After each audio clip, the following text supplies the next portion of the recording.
Want to call to order the March 25th, 2021 Planning Commission meeting. And if you want to join us for the Pledge of Allegiance, please do.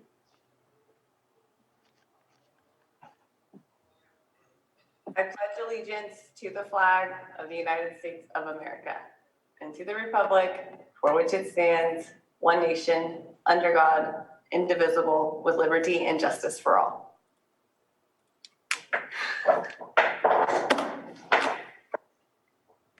Thank you. We're going to take up the minutes from the March 11th, 2021 Planning Commission hearing. Do you have any additions or corrections that need to be made? If we want to approve the minutes as they are. I'm okay with making a motion to go ahead and approve the minutes from the March 11th meeting. Okay. 2021. Second that.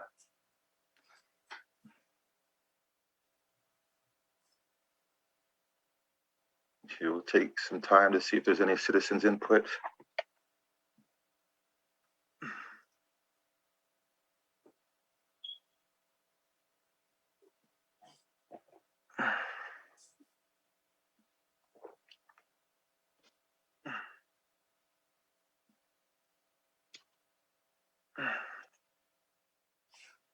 All right, so since we're taking citizens input right now, I haven't put out any narrative or direction. If you would like to make a comment, please raise your hand via Zoom. If you are participating through a Zoom client app, like on the phone or the computer, you should see raise hand at the bottom of your screen. If you are dialing in, you can raise your hand by dialing *9 on your dial pad. Do we need to do a roll call to approve the motion on the minutes? Yes. Yes. Yes, we do. Can we have that roll call, please? Commissioner Hess? Yes. Commissioner Chavez? I'll work on that. Commissioner Brown? Yes. Commissioner Price? Yes. Commissioner Williams? Yes.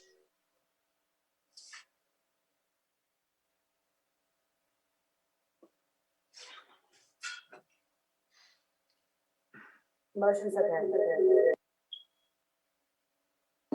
Thank you.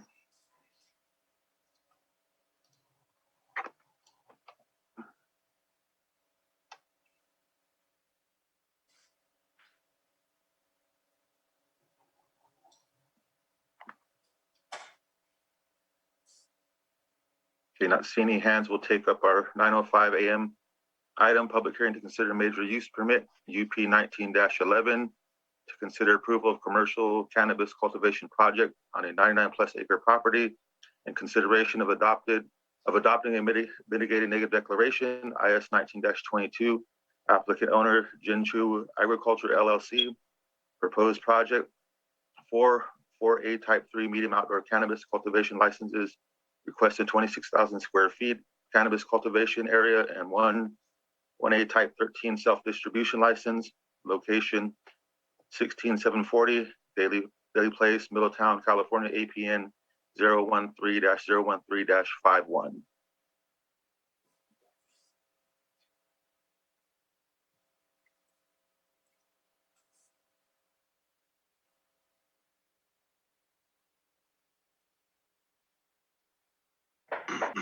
Looks like you might be muted, Takara. Yeah, Dakar, looks like you might have a hardware mute there. You're not muted on Zoom, but it looks like your mic might be muted. Are you on a phone by chance?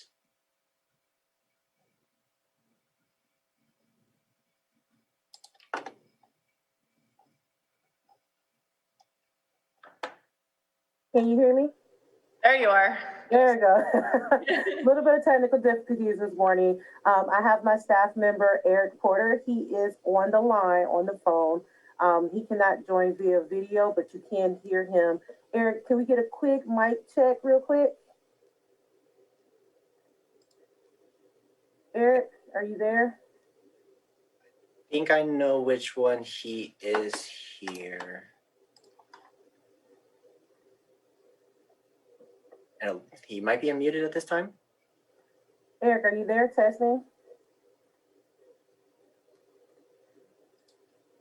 Eric's having some technical difficulties right now. 1 second. All right, heard that. I appreciate you all's patience as we work through these technical difficulties.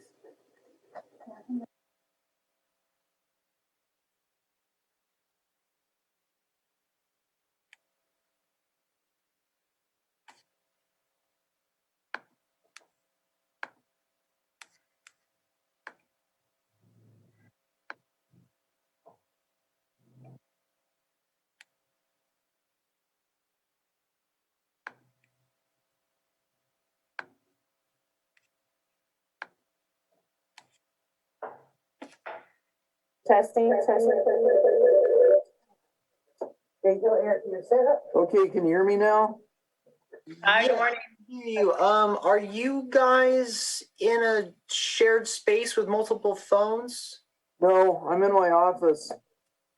Okay, you're not getting as much feedback now. Okay. Yeah, I was on the phone and the computer. I just turned off the phone. How's the quality of sound? Can you hear me all right? Sounds good. Okay. And while we're doing this, can we also get another sound check from Kiri Ann? Can everybody hear me? Yes, and we don't have an echo either, so I think we're good. Perfect. All right. Mr. Chairman, I'm going to go ahead and proceed if you're okay with that. Yes, please do.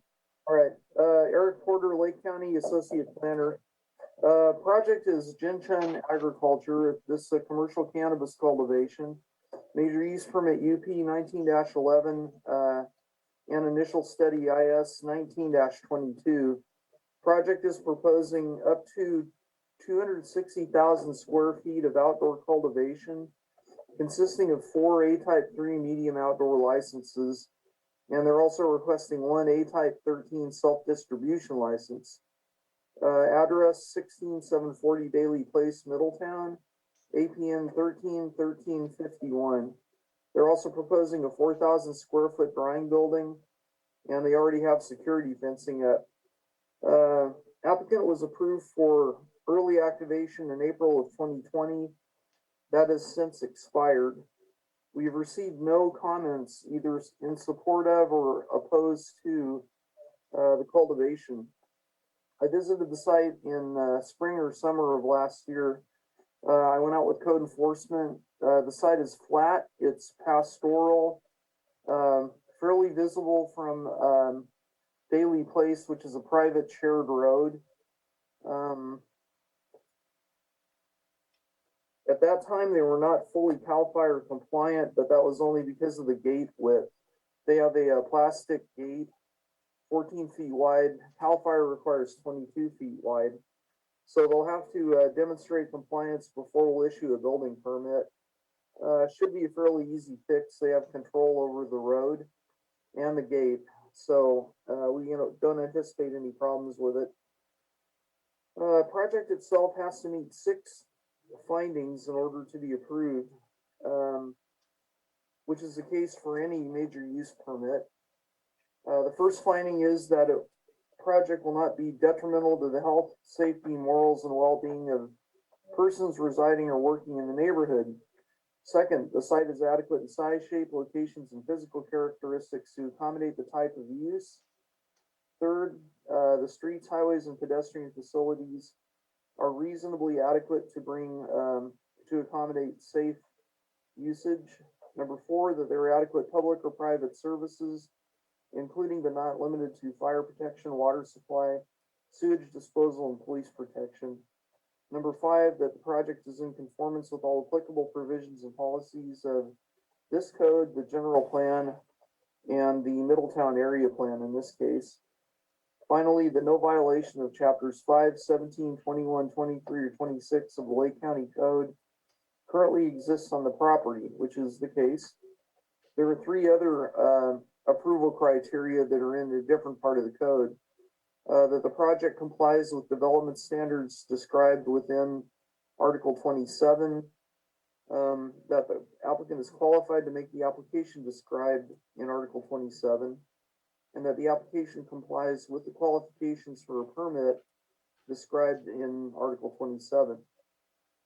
So with that, we are recommending that the Planning Commission adopt mitigated negative declaration IS 1922 and approve major use permit 1911. Have not gone into the water details or any of the project specific details, but I can tell you that the water well that they have there is a high producer of water, and there are no known shortages of water in that aquifer. So with that, I'll entertain any questions that you might have. Thank you, Eric? Gary. Do we have questions from the commission? Mr. Chair, I just have a very brief question for Eric. It's a minor point. You mentioned fire protection as the South Shore Fire Protection District. Do you mean the South Lake County? I've never heard of South Shore before. No, you're right. You're right. They have North Shore, and I put South Shore, just getting it mixed up with the North Shore. But Sure, just wanted to have the right name in there in the report. I appreciate that. Yeah, it's actually CAL FIRE. Their South Lake County Fire Protection District is actually CAL FIRE. Right. Nothing more, Mr. Chair. Okay, anybody else? No questions. Hi, this is Max Hopkins. I represent the applicant. I have with me Mr. Liu, who's the majority shareholder in the applicant, and also Mr. Hu, who is the project manager for the applicant. We're available to answer questions. I did distribute a packet, but I think Mr. Porter did an excellent job, and I don't want to rehash everything that he said since you have the information. If you have questions, we are available to answer them. Okay, thank you. Any questions for the applicant representative? I had one question. I was reading the comments from CDFA that, again, I just want to make sure this site did have a botanist study or a biologist out there. That was Yes, one we of the did. things. And we submitted, thank you, Lance. We submitted that report with our major use application.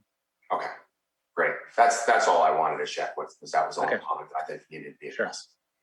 Mr. Hopkins, Yes, sir. this is Commissioner Hess. Hello. I'm not a big fan of shipping containers on areas where they're not near the water or anything like that. And I noticed there are some conditions about how you must screen those or provide a false siding and false roof. Have you chosen a method for how you're going to screen those? Yeah, I believe we're going to screen those with vegetation, trellis vegetation. This mentions a fence or false siding and a false roof. Is that something you've clarified with Mr. Porter? No, but I certainly can. I'd appreciate that. Sure. Well, yes, Eric Porter, the conditions are what they are. They have to screen it effectively, and I'm not convinced that vegetation alone will be an effective screening method. What I guess I must have been a little vague. I'm sorry. What we were envisioning was a trellis screen with the vegetation going up. But if that's not enough, we'll certainly fix that. Well, I would recommend, and I'm looking at the conditions for Jinchun right now. I'm not seeing any screening. Okay. So we need to definitely add screening if shipping containers are proposed. So we need to add, at the very least, AES 1, and that would allow the applicant to propose to staff a method of screening that's effective to a height of no less than 6 feet. Got it. That could be with fencing in conjunction with screening landscaping, or with a false siding, false roof. And those would actually need to be on foundations. That's a building Okay. code requirement. So the wording of that condition would be, prior to cultivation or prior to this use permit having any force or effect, applicant shall develop a method of screening the shipping containers from view from any public road or neighboring site to a height not to exceed 6 or not to be less than 6 feet, using fencing and landscape screening that shall remain irrigated for the duration of the project, or shall employ false siding, false roof, and a foundation to the shipping containers. Okay. Very good. Thank you. I don't have any other concerns, Mr. Chair. Okay, thank you. Do we have any other comment from the commissioners before we open it up to the public? No. Okay, let's go ahead and open it up for public comment. All right, if you would like to make a public comment, please raise your hand. You should be able to do so by navigating to the bottom of the Zoom window and finding raise hands. If you have connected to us via phone, you can dial *9. And I'm gonna Mr. take- Chair, there's no one in the chambers at this time for comment. Okay, thank you. Mr. Chair, we do have several e-comments that were submitted. Would you like me to read those into the record? Yes, please. And this is for agenda item UP 1943 and mitigated negative declaration IS 1964. Applicant owner Cunningham Farms. The first one is from Michael Rodriguez. So far, we're on the first item, UP 1911, if there's any comments for that one. We're on Jinchun Agriculture. My apologies, and we have not received any e-comments for that one today. Okay, thank you. If there's no public comment, we can come back to the board for any action. Mr. Chair, I'd be happy to offer a motion. Okay. Regarding the mitigated negative declaration, I move that the Planning Commission find that the initial study IS 19-22 applied for by Jinchun Agriculture LLC on property located at 16740 Daly Place, Middletown, and further described as APN 013-013-51 will not have a significant effect on the environment, and therefore a mitigated negative declaration shall be approved with the findings listed in the staff report dated March 25, 2021, and as amended today regarding shipping containers. I'll second. Thank you. Thank you. Could you roll call vote, please?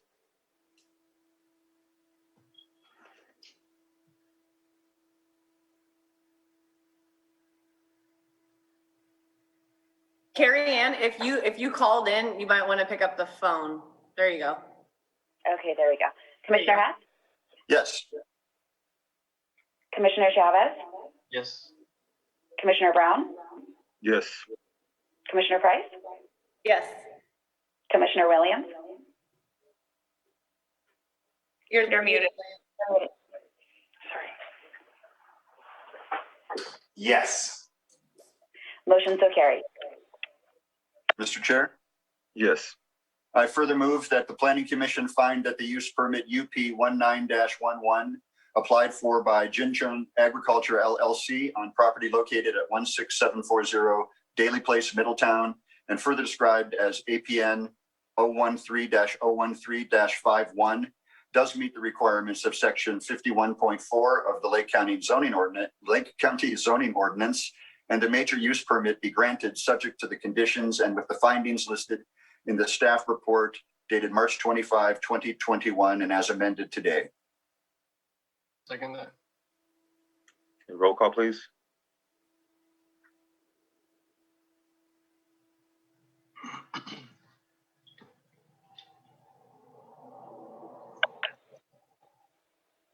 Commissioner Hess? Yes. Commissioner Chavez? Yes. Commissioner Brown? Yes. Commissioner Price? Yes. Commissioner Williams? Yes. Motion so carried.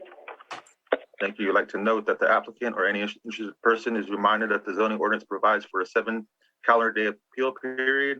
If there's a disagreement with the Planning Commission, an appeal to the Board of Supervisors may be filed.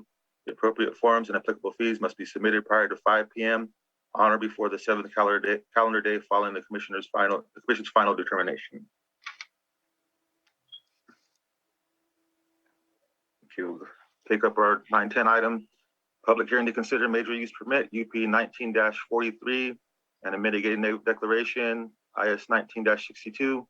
Applicant owner Cunningham Farms, proposed project 1A Type 3 medium outdoor commercial cannabis cultivation licenses and 1A Type 13 self-distribution license.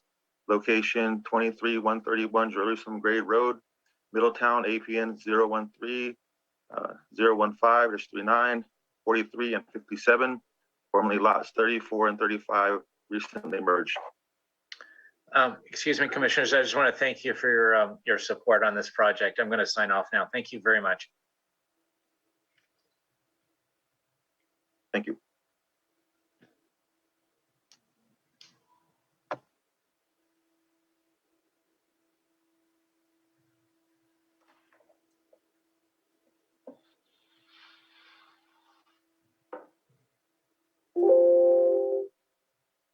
This is Eric Porter. Can you hear me? Yes. Okay, am I okay to proceed on Cunningham? Yes. Great.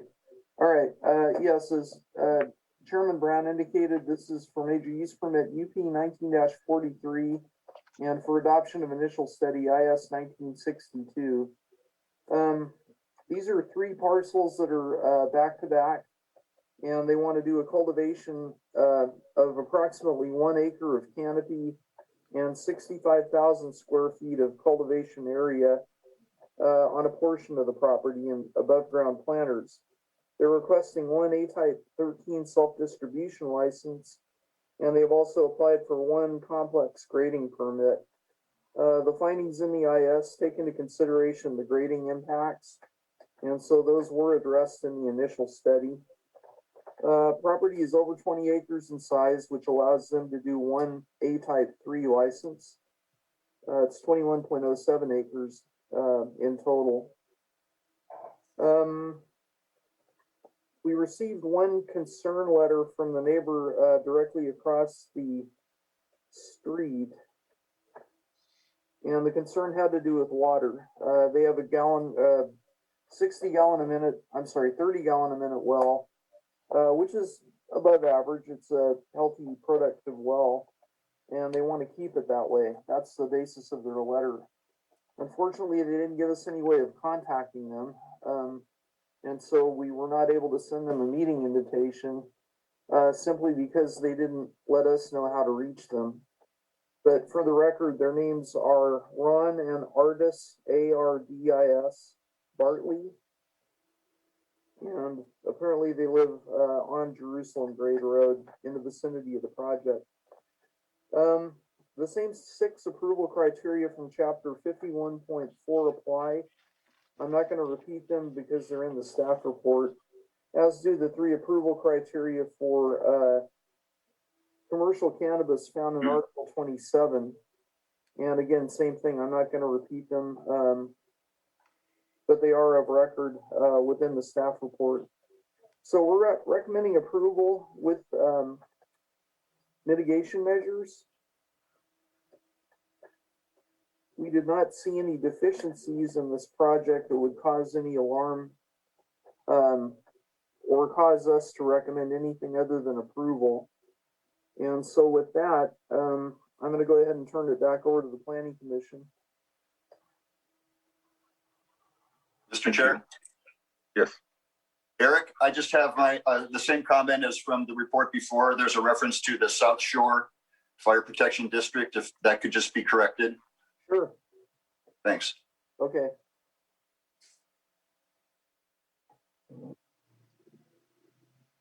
I don't have any questions. I feel like this is pretty straightforward. Okay, thank you. Eric, I do have one question. What is the well that they have what is it producing? And was this early activated from last year?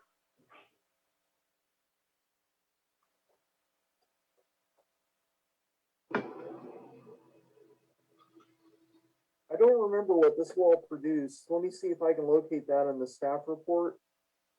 It was not a concern, and anything under 10 gallons per minute to me is kind of a red flag. So it produced more than that, but I don't recall the actual productivity of the well. Okay, as long as it was over 10 gallons per minute, and they're capped out by their 1 acre or 20 you know, they have a 1 acre max on that particular lot at 21 acres. That's So correct. I'm not as concerned. I just wanted to see if it had been early activated, then we could maybe assess something, whether, you know, there should have been some water concerns if there had been any. But this was a much larger parcel. I think I would have an issue with it, but being that it's a 1 acre canopy, I currently do not.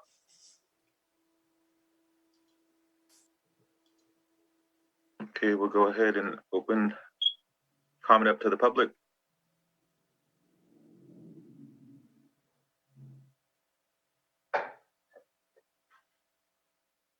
All right, I don't see any hand raised at this moment. So just to put another message out there, if you'd like to make a comment, please raise your hand via Zoom. If you're joining us through a Zoom client on a mobile phone or a computer app, you should be able to find raise hand at the bottom of the screen. If you're joining us by calling over the phone, you can dial *9. Mr. Chair, there is no one in the chambers at this time either for comment. Okay, thank you. Takara, was there a comment on this one? Yes, there are several comments, and I'm gonna try it again this time. Let's hope I get it right. I'm also gonna share my screen too, because there were several scattered around a couple of places.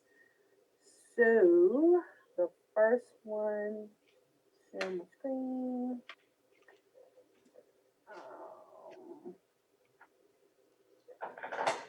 All right, so now we are on the Kindness Farms. And they attached them to the wrong agenda item. So I just wanted to note that, but I am going to read them because they are attached to this one. And let's start with Lucy Nelson. I highly recommend. But these are Kindness Farms, and this is not Kindness Farms. That you still want to read this? This is to a completely different agenda item. I don't want to. There's 10 Kindness Farms. I really don't want to hear them, especially because it has nothing to do with this project. Kindness Farms is farmland protection zone. So. Gotcha. All right, I was wondering why they were attached to this one. So then. And they weren't specific. They were not specific. Thank you. So for this agenda item. That Cunningham stuff that you had mentioned before, yeah. They also attached them to the wrong agenda item. So Christina Torres, please disregard e-comment below, attached the wrong agenda item. Michael Rodriguez attached a letter that was also for the wrong agenda item, but for this Cunningham Farms. So no e-comments were received for Cunningham Farms. They were attached for the wrong agenda item for the wrong things. And I'll stop sharing my screen. Okay, thank you. Okay, we'll close public comment and then bring it back to the board. I have no further questions or comments, Mr. Chair. No questions, and I'm prepared to make a motion. Okay, please do.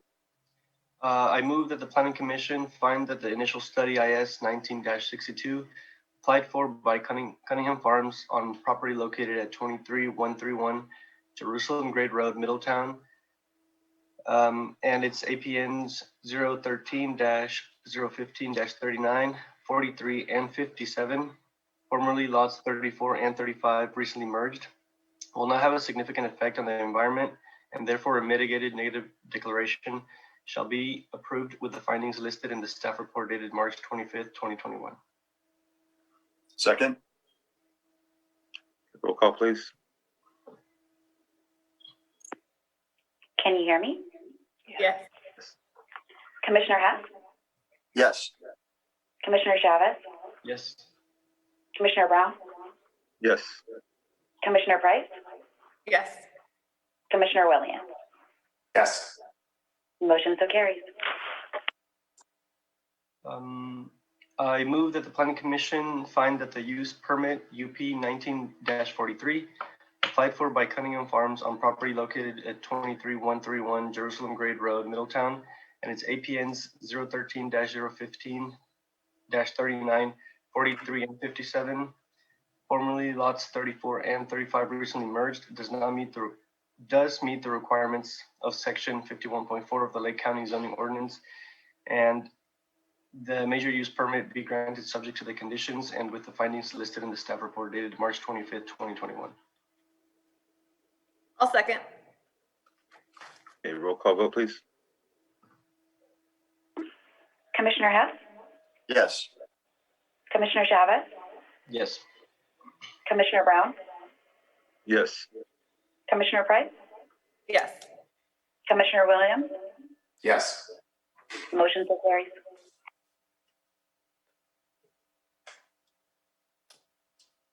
Thank you.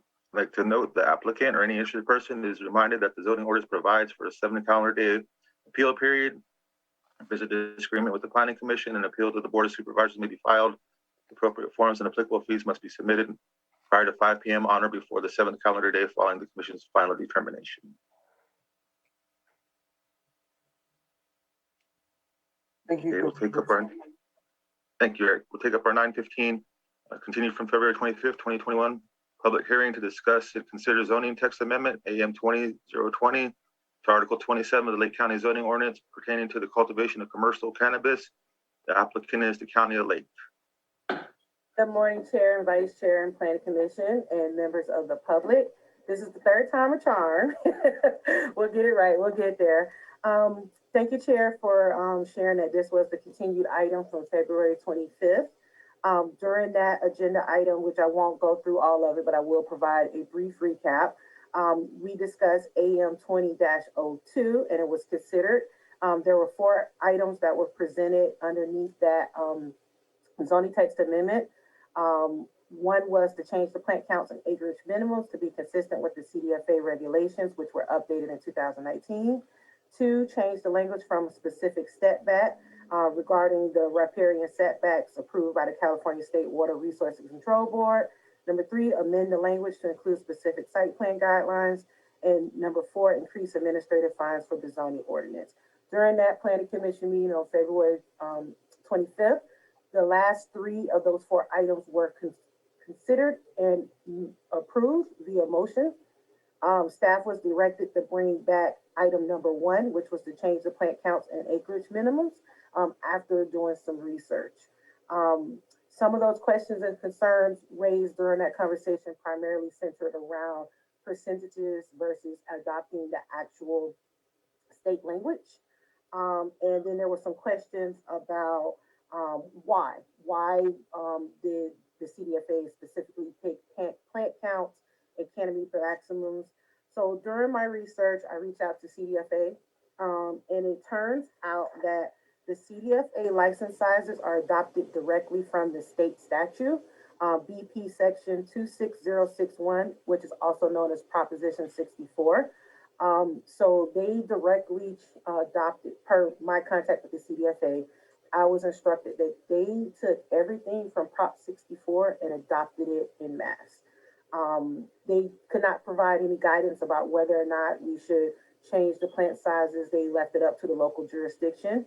And when I continued to press the conversation and just really asked why was there a specific maximum of plants allowed on a property, etc., they really couldn't provide any more guidance outside of they adopted the state statute en masse.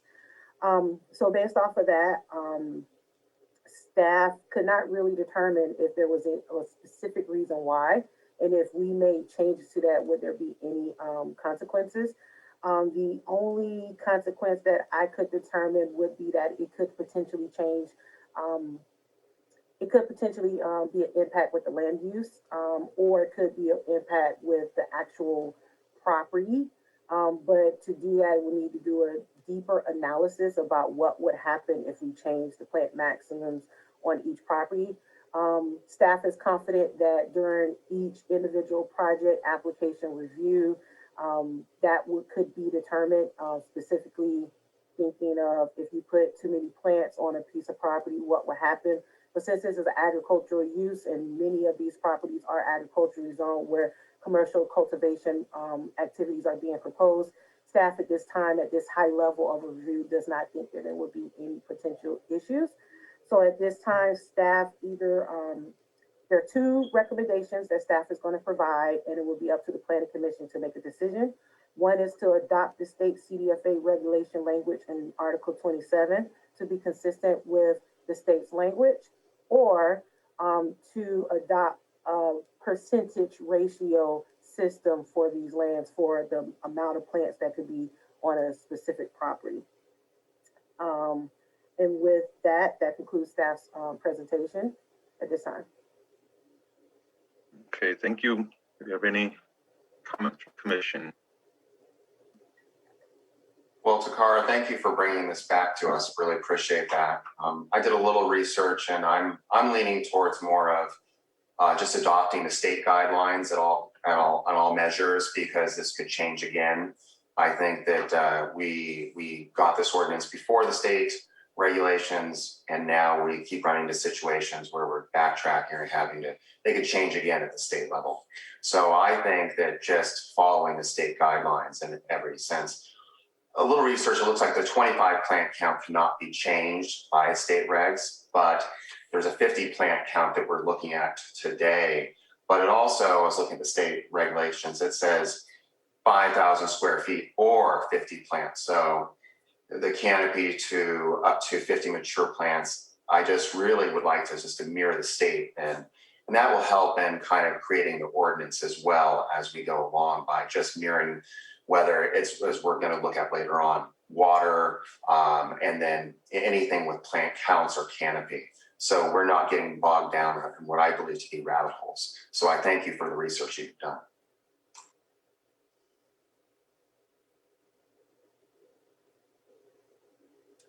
Takara, in general, when we're trying to harmonize with state language, we either do that or we can do something more restrictive, but we can't do something less restrictive. Would percentages be considered in some way less restrictive? That's a good question, and I think it would depend on the actual details. So if, let's take type 1 outdoor, for example, it says canopy up to 50 mature plants. Depending on the percentages that would play out, I think what I'm saying is if you just do a straight across the board of a percentage, as adopting language to say you can have a percentage amount of plants based on the acre size, the numbers, the math would have to determine whether or not it would be more or less restrictive. But just right now to say a blanket percentage, I don't know if we can say that that would be restrictive or not. Less or more restrictive. Mm-hmm.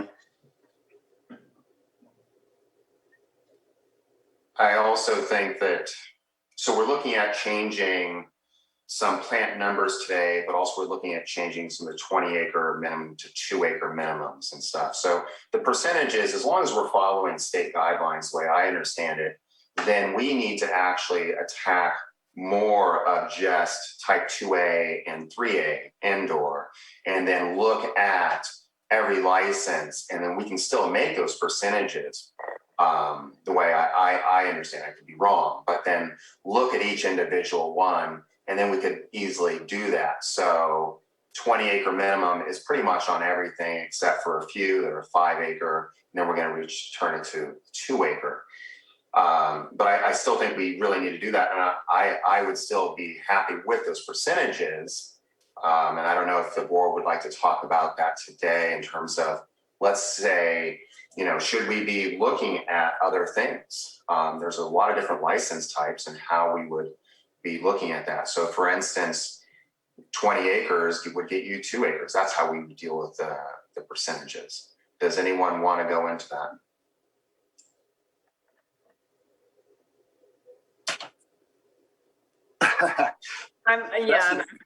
That's a deep dive to go by every item type, indoor and outdoor.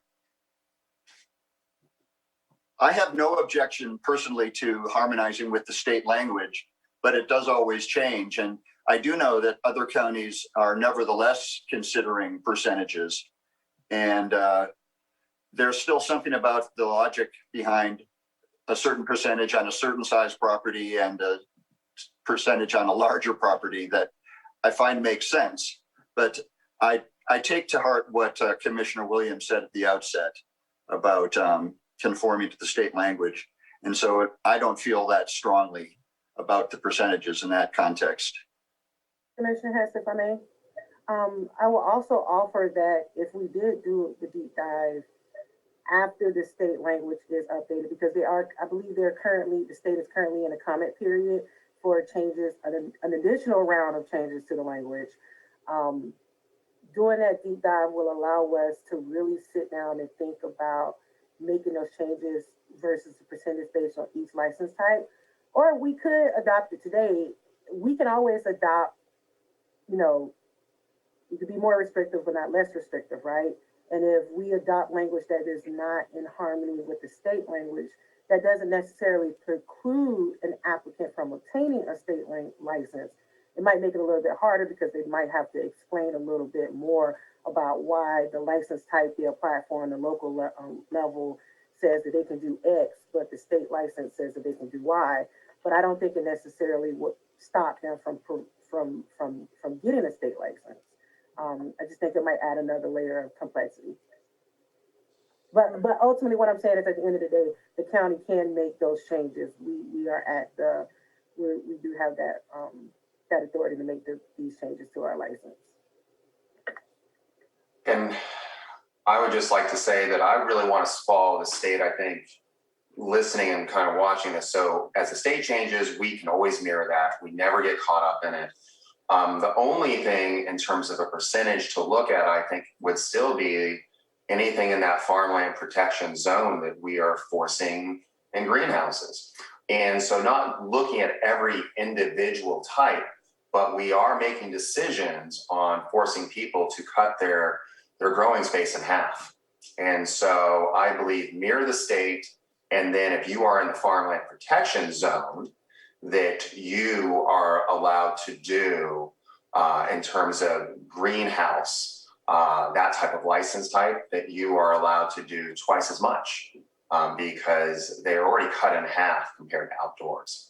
And that's something I think that we should really look at. And I've gotten about 5 or 6 people that are okay with some of these changes for the farmland protection zone, just as long as their acreage isn't cut in half. So if we were going to attack one thing today, and besides the 20 to 2 acre minimums for indoors, I think that we should really look at the fact that if you are going to be switching, and it sounds like we want people to go into greenhouses, I think that we should at least change the greenhouse one, that for every 20 acres, you can have 2 medium permits for greenhouses. That's the only thing I think. And then looking at, as we change the ordinance on the other ones, but I think there's enough consensus there on that.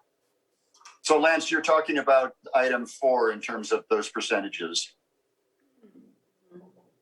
Is that yes? I'll look it up and just confirm that I am speaking of the right item.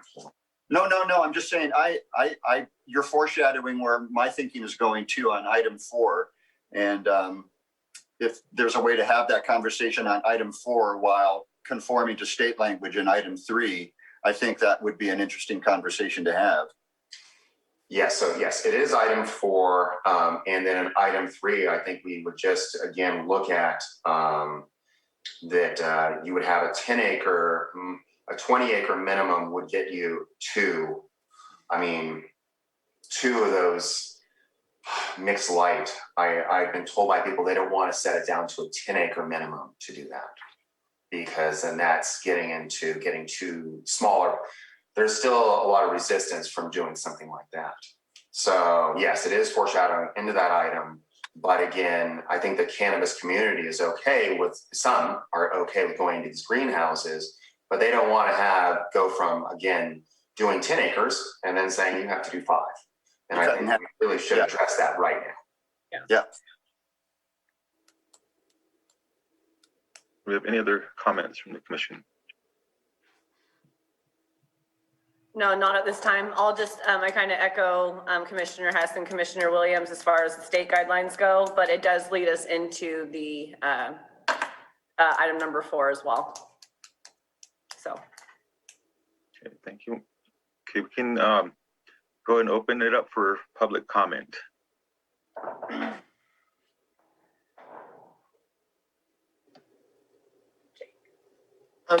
Looks like actually I was just gonna say we didn't have any raised hands, but it does look like we have one hand raised here. I see Julia Jacobson with their hand up. Julia, you should have a request to unmute. Will you please confirm your first and last name? Yes. Hi, everybody. This is Julia Jacobson from Astor Farms. We are one of the first licensed cultivators in Lake County and Upper Lake. I just want to second what Lance has proposed. The Farmland Protection Bill, there are a lot of applications that have already gone underway and are complete. And having that change really does affect financials, planning, business, everything that you have already put into your strategy for that land and that property. And so having some relief in terms of the increased size for the mixed light would be very beneficial and help all of us out who have started to get involved in properties that fall under this exclusion zone.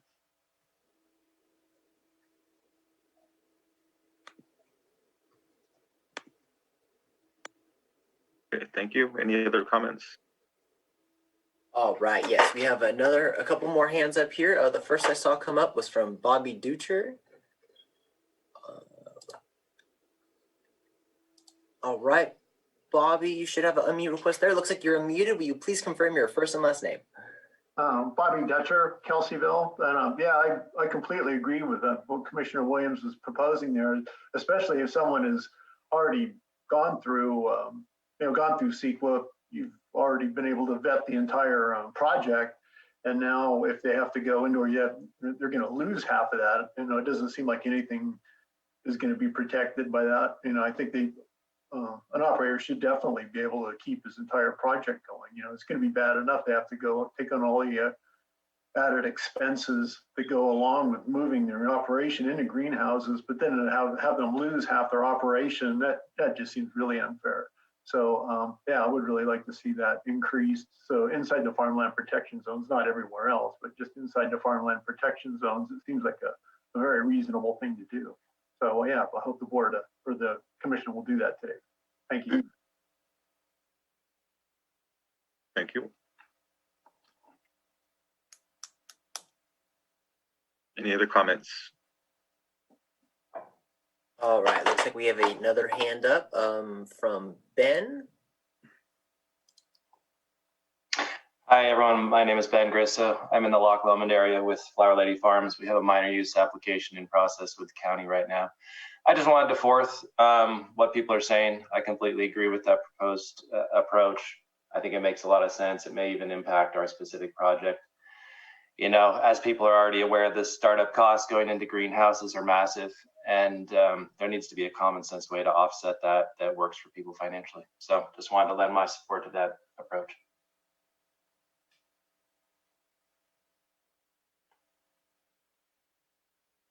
Okay, thank you. Any other hands?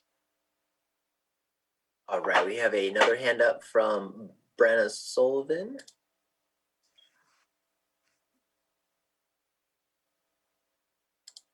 Brenna, I've sent you a mute request. All right, looks like you're. Good morning. Wonderful. Good morning, commissioners. This is Brenna Sullivan from the Lake County Farm Bureau. I don't want to comment specifically on Commissioner Williams' proposal, but I did want to make the point that within the farmland protection zones, the requirement to grow in a greenhouse was already existing. And so some of those projects that are having to move their projects into a greenhouse as a result, that requirement was already there. They might be growing outdoors because of early activation, but I did want to make that clarification on the farmland protection zones. As far as I know, there's been no land added to that greenhouse requirement because under the previous ordinance, those projects would have had to already grow in a greenhouse because they were on prime farmland or were in a network of lands of connected prime farmland. So just wanted to make that quick clarification. Thank you. Thanks, Brenna. Thank you. Any other hands?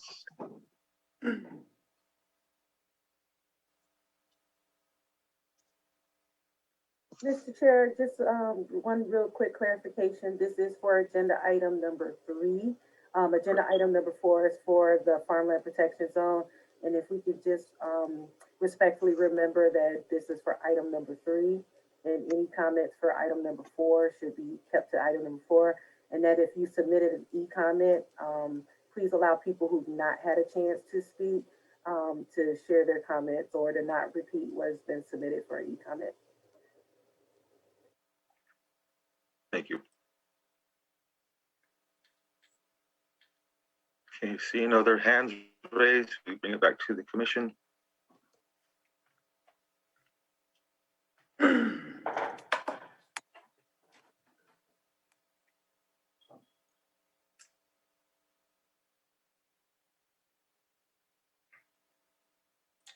So Takara,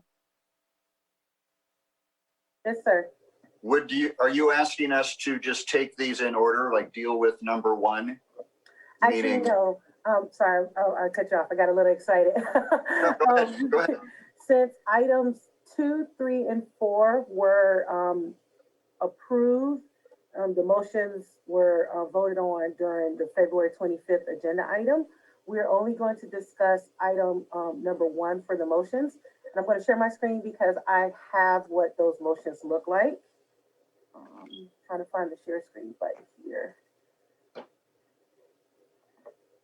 So this is, and I apologize that I did not include this in the agenda item, but this is what we would be discussing with what those motions are for today.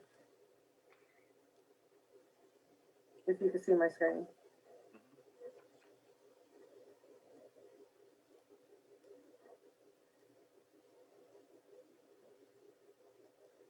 I can make that a little bigger. Oh, that helps. I know we're using some small screens and some tablets and phones, so. And while you're reading that, there were no e-comments that were submitted for this agenda item number 3. Oop.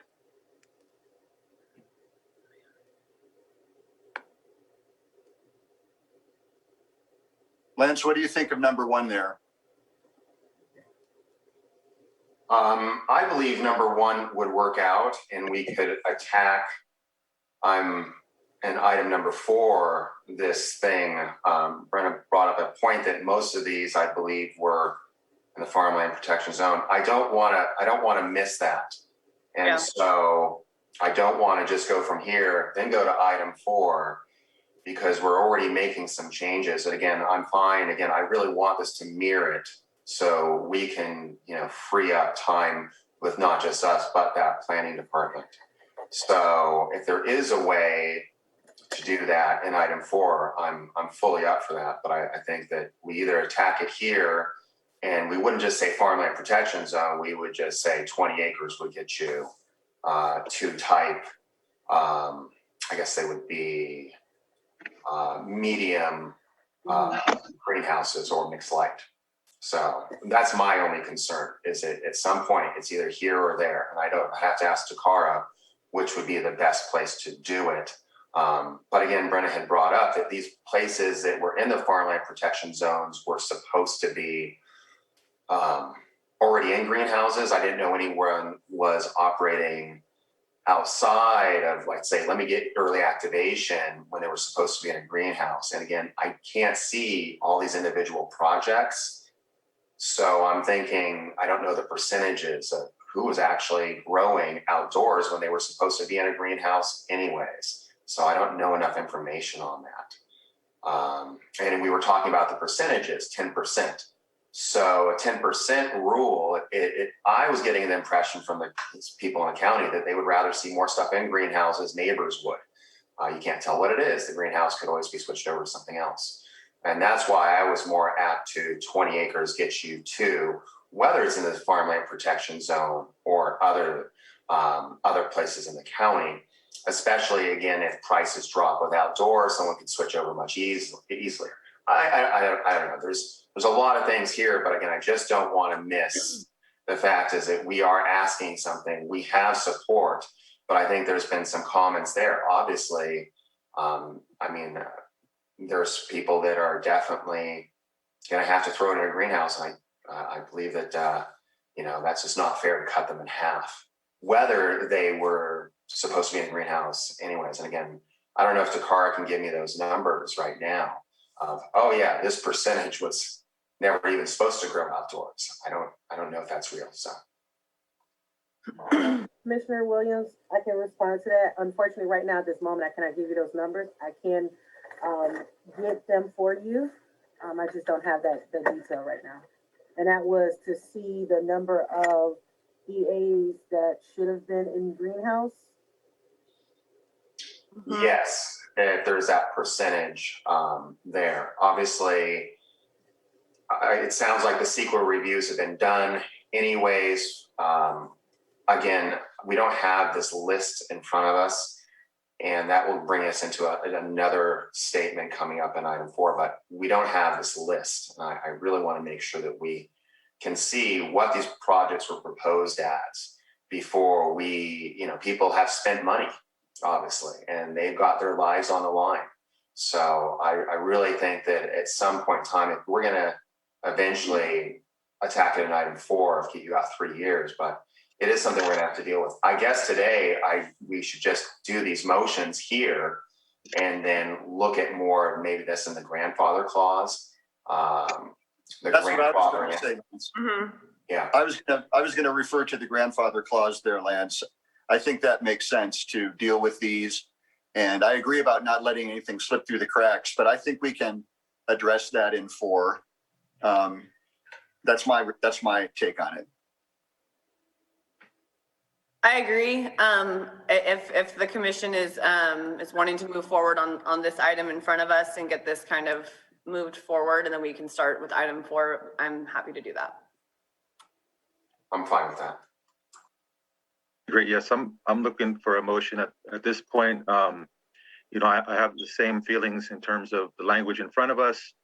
I was hoping anybody else in the community and the public had additional input to maybe, kind of push us to get into that item or to get into the farmland, but we can do that in 4. So I'm looking for a motion at this time. Okay. I'm prepared to make a motion if Takara can leave her shared screen up. I can make it bigger too. Hold on. That's okay. That's not get hay, very sad. There we go.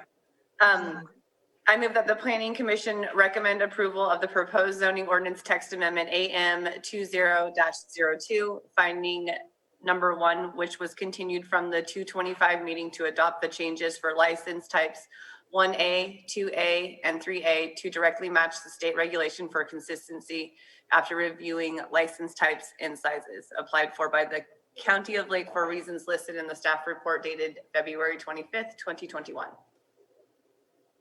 Second? Roll call, please. Commissioner Hess, Yes. Commissioner Chavez, Yes. Commissioner Brown, Yes. Commissioner Price, Yes. Commissioner Williams, Yes. motion so carries. Furthermore, I move that the Planning Commission render its final decision on the proposed ordinance text amendments within 10 days of said final decision in the form of a resolution of intention to the Board of Supervisors recommending the formal adoption and approval of these zoning ordinance text amendments AM 20-02 as outlined in the staff report dated February 25th, 2021. Second? Your roll call vote, please. Commissioner Hess, Yes. Commissioner Chavez,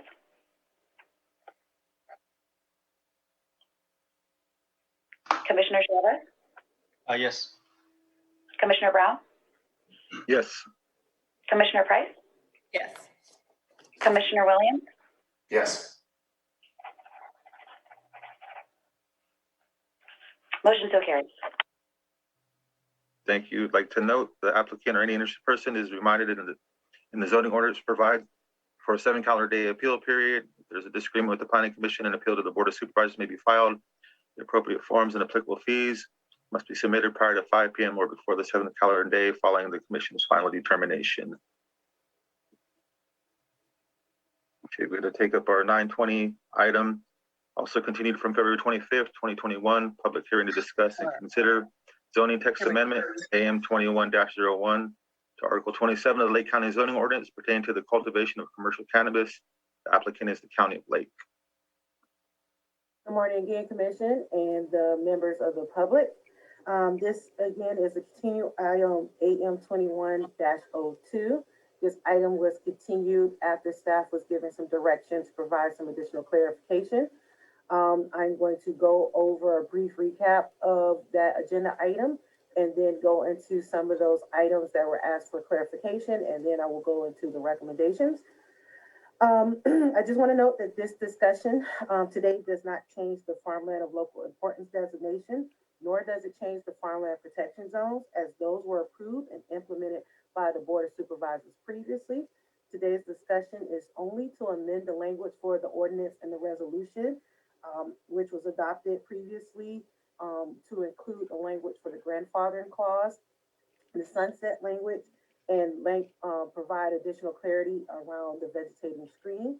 What this means that if your project is if your project is located within a farmland protection zone, we're not making any changes to the farmland protection zone, the zone specifically. We're just providing some more clarity around timelines and what will potentially happen to your project since this ordinance and this resolution was changed in December of 2020. First, I'm going to go through some of the questions that were proposed to staff during the Planning Commission meeting on February 25th. Again, I noted that the farmland protection zones are already implemented. We are not reopening. Here's something. Those items.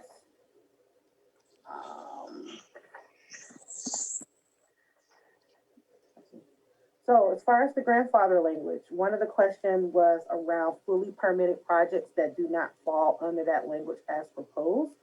So fully permitted projects that are already in effect today. What this means is you have your use permit or your minor use permit. What would happen to you with these farmland protection zone? If your project is already fully permitted and you are in operation, unfortunately, the new farmland protection zone does not impact you because your project was permitted prior to the farmland protection zone being implemented. However, if you make any changes to your project, you will have to come into full compliance with the new ordinance and resolution as today. It was requested of staff to provide sunset language that was stronger. And I will put that up on the screen in a little bit, but I'm going to read it now. The new proposed language is that applications that were not deemed complete by December 15, 2020 shall have to update their application project description to indicate indoor cultivation for any project on parcels indicated as farmland designation or within the farmland protection zone.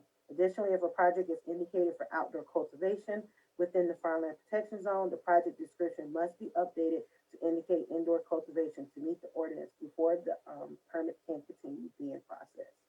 If a project does not meet these requirements, staff will indicate a denial without prejudice recommendation as per the ordinance, and the application will need to submit a new application to begin the process of it. As far as the vegetation screening, there were some questions asked about what would that potentially look like. As the language presented really just said vegetation screening shall consist of woody vegetation or trees that grow to no less than 20 feet tall. The county does not have any specific ordinance on preferred vegetation. However, there is a hazardous vegetation combusted material abatement program, but that is not the same thing. Essentially, there are no formal recommendations on what vegetation should be provided, at least to my knowledge. So what I'm proposing is that applicants could be directed to CAL FIRE. They have a list of appropriate and less flammable preferred species. And then also the UC Davis Lake County Cooperative Extension Office has produced a list of drought tolerant and less flammable in California appropriate shrubs and trees that could provide additional fire break assistance for Lake County. So what I'm proposing is staff could refer applicants to these resources if the vegetation screening applies to their project. And then I just can show you all a little bit about what that looks like. I can navigate to it. So let me share my screen.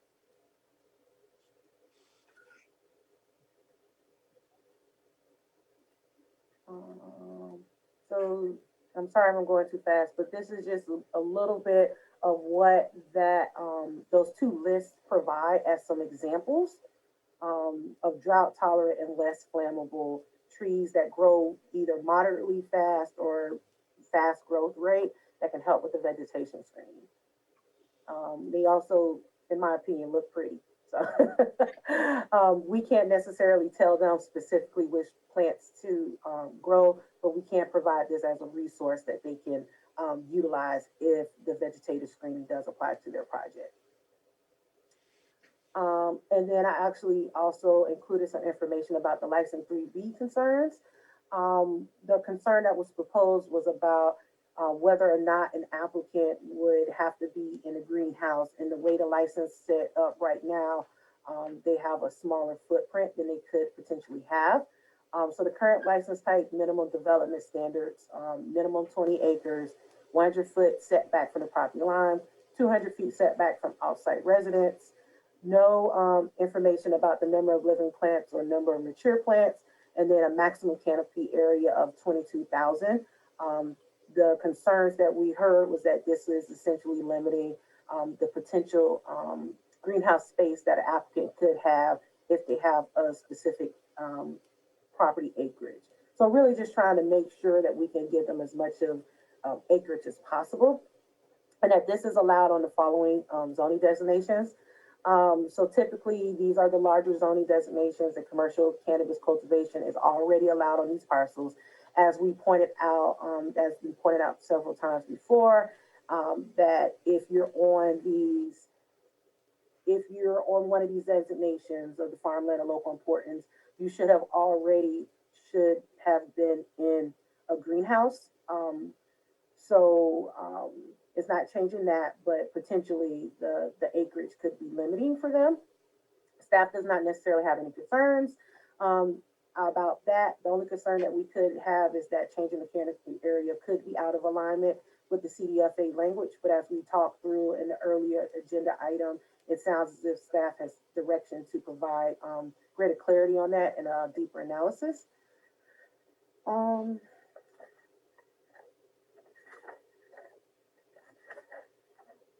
And just as a reminder, greenhouses have to meet all applicable building codes and development standards and undergo the CEQA review process for each individual project that is proposed. That concludes staff's presentation for today.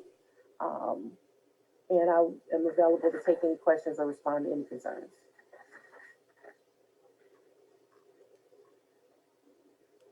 I had a quick question, something I just wanted to bring up. I was asked a couple of questions this morning.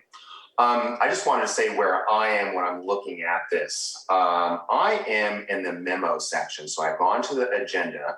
I then hit the memo for 21-205. Is every one of the commissioners, am I in the right area? And then I will also do the complete text as well. And so that's what I'm following. But I had to show 4 people this morning where the sunset language was. And so I just really want to make sure that at least I'm on the same page as every commissioner here. So as all the commissioners, are we all following the same thing? In other words, are we following the staff report dated March 25, 2021 from Tokara? Yes. I am. Okay. I can't speak for the others, but. I am as well. Okay. Yes. And Eagle, are you there too? Yes, I am. All right. So I just wanted to make sure that we put that out there because right before the meeting, people were having issues finding it. And I said, this is how you do find it. So just wanted to quickly go through that. And then I guess we can start this conversation. It's going to be fun. Roll up your sleeves. Okay. Do you have any questions from the commission? I personally wouldn't mind opening up for public input. I agree with that. Okay, let's go ahead and open the item up for public comment.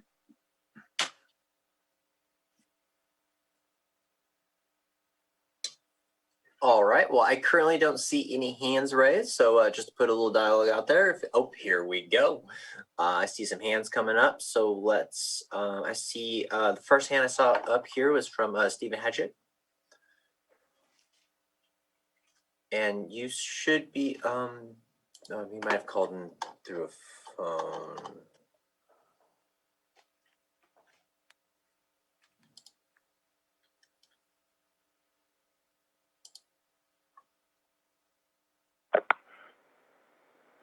Okay.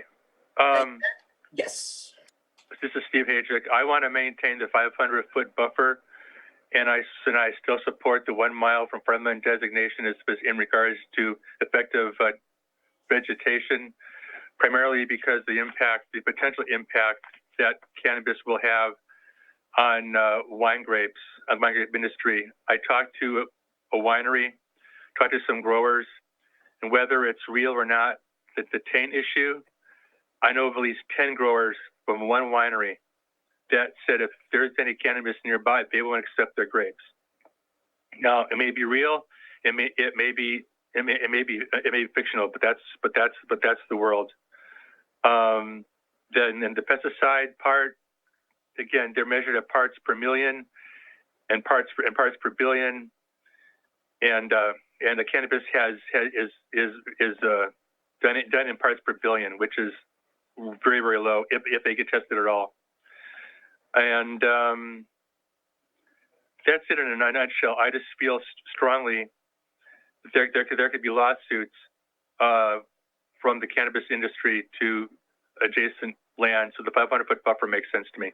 That's all.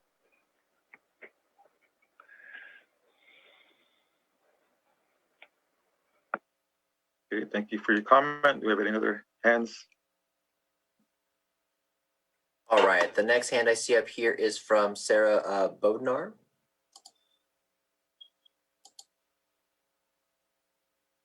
Good morning. This is Sarah Bodnar, and I'm speaking on behalf of Kindness Farm in Lakeport. We are an early activation applicant in good standing, and we had our application complete before December 15th of last year. We meet all the requirements for EA renewal, with the exception of this new clarification that cultivation must be indoors or in greenhouses on farmland protection zones. So with that in mind, we are calling in to express our support for the grandfather language that the BOS has brought forward, with the intention of creating a bridge for farms like ours that are in the early application program, in good standing, and need some time to come into compliance with this new restriction. We're happy to do so, and what we're really looking for is a bridge for our operations so that we have time to get building permits and use permits necessary to come into compliance. And this will allow us to keep operations going, to satisfy the requirements of the county, and also to keep our employees employed. And I know you've seen letters and you've seen comments. We have over 50 employees that are employed on site. And we're just looking to continue keep making contributions to the community and supporting the community. And we hope that you will support this grandfather language that will allow applicants in good standing to keep operating and keep supporting Lake County. Thank you. Thank you for your comment. Do you have any other hands? All right. The next hand we have up is from Crystal Kesey. Crystal, I've sent you a mute request. Will you please confirm your first and last name? Good morning. It's Crystal Kesey, Golden State Herb in Red Hills. I would like to talk about what Mr. Hajic had discussed. Cannabis is tested in parts per billion. It's the cleanest crop in the entire world. And the terpene taint on grapes has been debunked with science. I think that what I read was you need 1,200 continuous days of cannabis flowering in order to have any effect at all on grapes. 1,200 continuous days of flowering. And we all know that flowering lasts for 60 days maximum. As a result of this, I heard Mr. Hajic, our Ag Commissioner, say this morning, it may be true or maybe not true. Well, if you're an Ag Commissioner, you need to use science to educate the wine industry that terpene taint doesn't exist. Putting the burden of the solution on the victims of pesticide drift is not the answer. If pesticide drift is illegal in California, it is a criminal trespass, and asking the victims to provide the solution for the perpetrators of the drift is completely unacceptable. There has to be a middle ground. You're putting all of the cost, all of the solution, and all of the setback on the victims. If terpene taint has been debunked, then the issues of cannabis affecting grapes is sort of a non-issue, but the issue of pesticide drift affecting cannabis and that the cannabis industry might sue the grape growers is not been solved. And what the solutions that are provided in the setbacks from the farmland protection zones are put on the people who are actually going to be suffering the effects of the drift. So I just question why we're solving a problem for someone who's doing something in this place. Why are we protecting them instead of protecting the people that are actually affected by it? Thank you.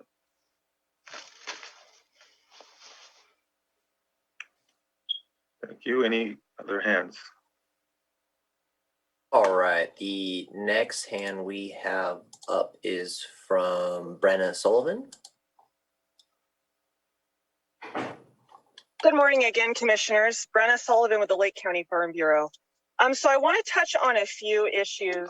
The first is, I agree with everything that the Ag Commissioner said. I don't want to belabor some of those points.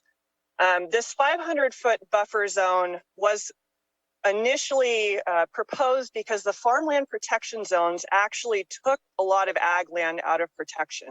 So to make a point about the grandfathering clause, if someone's project is currently within a farmland protection zone, there is likely no additional greenhouse requirement on that project. It had already been required to grow in a greenhouse by a previous ordinance language that was adopted in 2018. And regarding pesticide drift, it is illegal, but we're not talking about egregious cases here. The testing sensitivity in the cannabis industry is already coupled with the zero legal tolerances for common ag materials, and this doesn't allow for normal farming practices. In all other crops, pesticide tolerances do allow for the trace concentrations that are just the result of working in a natural environment. And this is what allows farming between conventional and organic crops, as well as all other crops that don't necessarily share the same labeled pesticides. And the other point I wanted to make was the research that I'm aware of was done with hemp in wine grapes, which of course doesn't have the TH content of cannabis. And so there is still uncertainty in this realm, and this 500-foot buffer will protect both industries right now. It's for the mutual benefit of both industries. And I'm guessing that marketing pressures that impact wine grapes are also going to impact cannabis. And crop rejection could negatively affect the image of Lake County cannabis. So, sound and methodical land use are really necessary. Thank you so much. Thank you. Mr. Chair? Yes. I had a question for Ms. Sullivan. Brenna, regarding the grandfather language, you're saying that any permits that were approved before December 15, 2020 should already be growing in greenhouses within these zones? Yes, am I still unmuted? Yeah, you are. I can hear you. Yeah, okay. So yeah, to add clarification on that real quickly.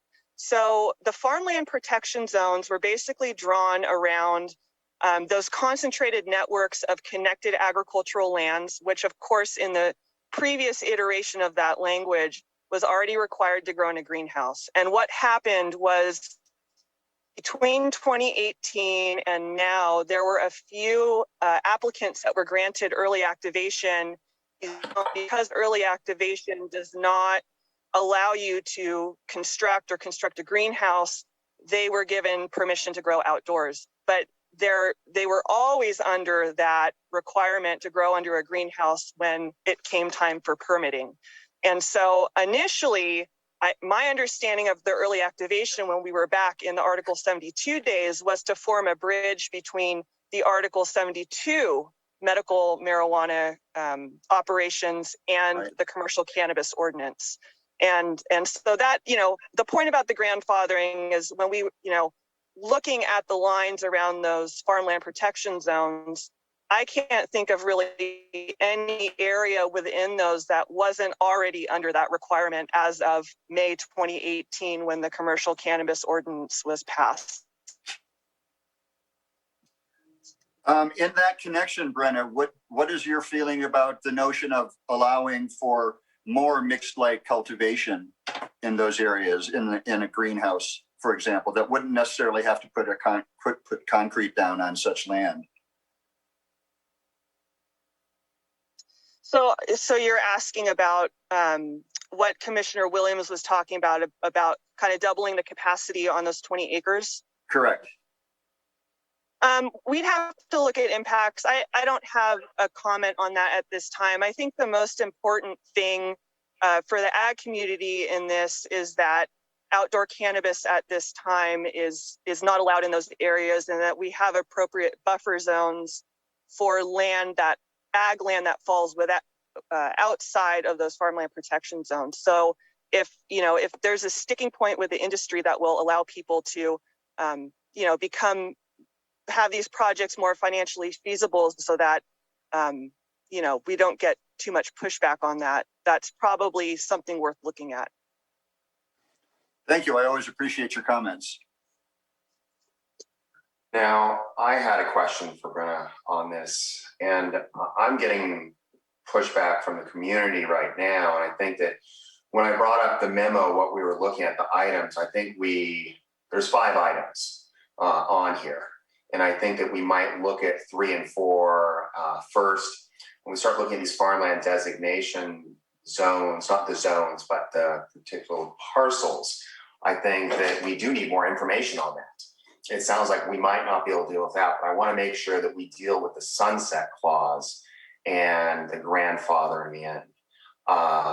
Is that something that, Brenna, you think the farming community would feel comfortable with? But it really also sounds like, I think we will address this today, that maybe we can write this in, is that I'm assuming that if it's part of their being deemed complete of December 15th, and they were only supposed to do outdoor until their major use permit hearing, then theoretically, as soon as they have their major use permit hearing, if they were truly on that type of land, they'll be in a greenhouse. So they won't get that 3 years. But I think that is something we do have to bring up, that we don't all of a sudden want to let a whole bunch of people continue to do outdoors when they were never supposed to do outdoors there. So I'm just trying to get a feel from you, Brenna, what you would like to see today and what you'd feel comfortable with that with. And I'd also like to ask Steve too. So, I know it's a complex issue because my understanding is that when some of these applicants went and initially got their early activation, there might have been some confusion as to what the limitations were on their property based on interpretation. And so, how a fair way to do it is probably going to be okay, as long as the end result is that we phase out this, early activation outdoor growing projects on ag land and start trying to transition these projects into greenhouses as soon as possible. And I'd also like to hear what the ag commissioner has to say on that. Okay. I agree with Brenna 110%. She said it better than I thought I could have said it. Just because there was in my opinion, there was an error by the county to give them an outdoor grow in an ag area because they were issued an early activation. Doesn't mean that the permit, that the major use permit would have to comply with the early entry or with the early activation. So.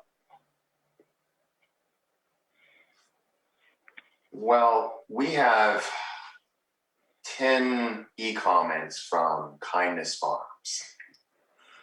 And so this might be a good example of, is that one gonna go in a greenhouse? Was it on prime farmland or farmland of local importance? Yes, it is in a zone, but obviously I'm under pressure just because I don't want to destroy a bunch of lives. That we should really figure this thing out and figure out in a way that is, the other farming community that is not cannabis is okay with.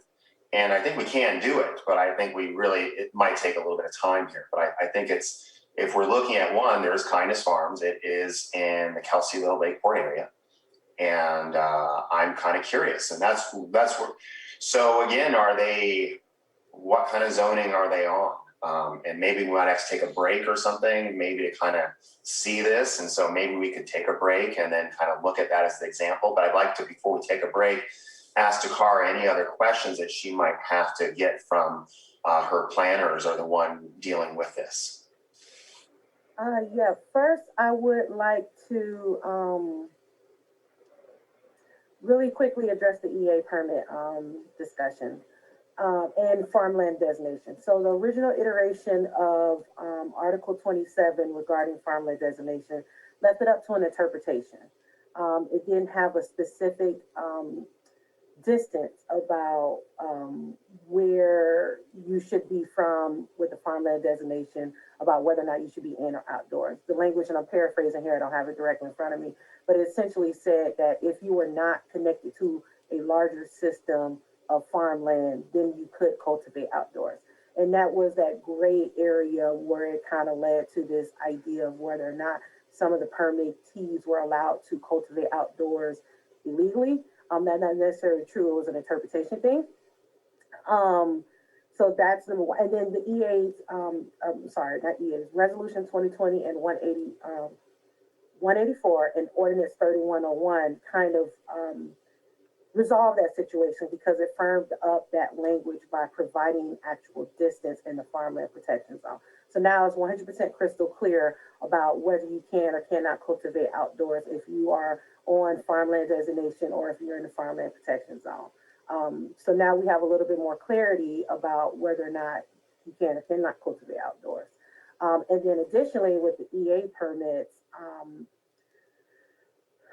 there were several changes that just occurred with the board level about that process, about how you can obtain an EA permit and when you can or cannot.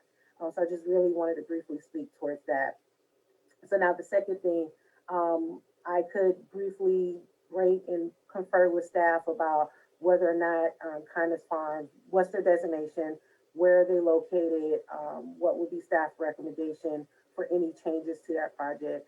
And I believe I heard Commissioner Williams say earlier that, the EA permit process was kind of like a stopgap, and meaning that you were allowed to cultivate outdoors while your use permit was being processed.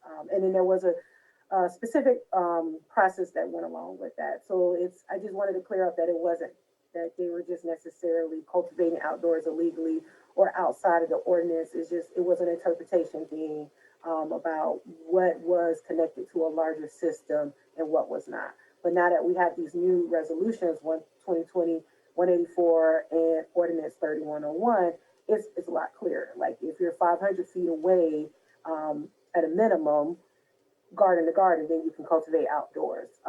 If you're on one of those designations and it's up to a mile, you have to have the vegetation screening, etc. And then the grandfather language is to say, if it's approved, you'll have up to 3 years to come into compliance if your project was completely deemed complete. And essentially that means like if you were ready to go before the planning commission, and you just have not on the agenda yet. That means you had everything completely submitted to the planning department. Your AB 52 is concluded, your RFR has been concluded. Any questions that we might have had has been clarified. Your initial study has been completed, if that's applicable. I should probably say your environmental review has concluded. And it's really, you're just ready to get before the planning commission. So then what that means for EA permittees who've received an EA permit in the past, staff has to go through and determine the status of your project. It's not just, I got an EA permit last year, I should be ready to go. There might be a little bit more involved into it to determine your status and whether or not that grandfather language applies to you. And so then if the grandfather language does not apply to you, then that's where the sunset language will kick in. You'll have to rewrite your project description. Takara, Yes, this sir. is Commissioner Hess. I'm curious about the numbers involved here. How many applications would be affected in your estimation by the grandfather language? And similarly, how many applications would be affected by the sunset language? And with respect to the sunset applications, has staff continued to work on those applications since December 15, 2020? And are they that much further down the road now? So for your If I first may, question, Takara, I'm sorry. This is Nicole. Mr. Chair, if I may. Yes, please. We are currently still in public comment period. So if we could save discussion for when that public comment period has closed and everybody's had a chance to speak. Absolutely. Yes, thank you, Nicole. And that's what I was going to ask Lance to allow anybody to make comments before we address this one specific issue with Kindness Farms and how it impacts to everybody else. So if there's anybody else who has a public comment, hand raised. Anybody that hasn't commented yet? Okay, so we do have, looks like we have 5 hand raised here. The first hand I have up is from Tony Ford.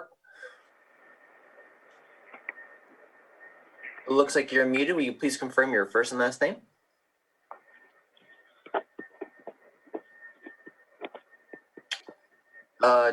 Tony, if you're trying to talk, we are not hearing you. You might have a hardware mic mute.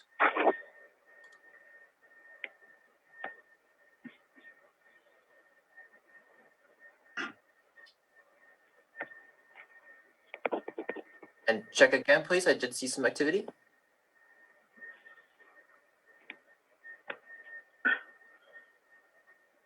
Okay, does not sound like we're able to hear Tony Ford there. Okay, next hand, please.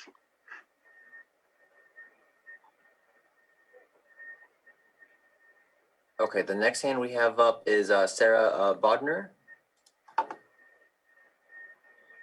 Hi, thank you so much for letting me speak again. I just wanted to clarify that Kindness Farm is located in the Farmland Protection Zone. And we were an early activation applicant that was deemed complete by the board's designated deadline of December 15th. So exactly what was described is what happened to us, where the planning department deemed that the application was valid and we were allowed to cultivate outdoors. And now, upon review of renewal, this question of transitioning to indoors has been brought up. So we are in the Farmland Protection Zone. The grandfather language would specifically allow a bridge for Kindness Farms to the time to transition from our previously interpreted valid application to now this new clarified language. And this has been a very iterative process. And the way that staff is interpreting it now is that we do need to come indoors and into greenhouses. So the grandfather language would just give us that time for that transition that was described. Thank you so much. Okay, thank you. Any other hands?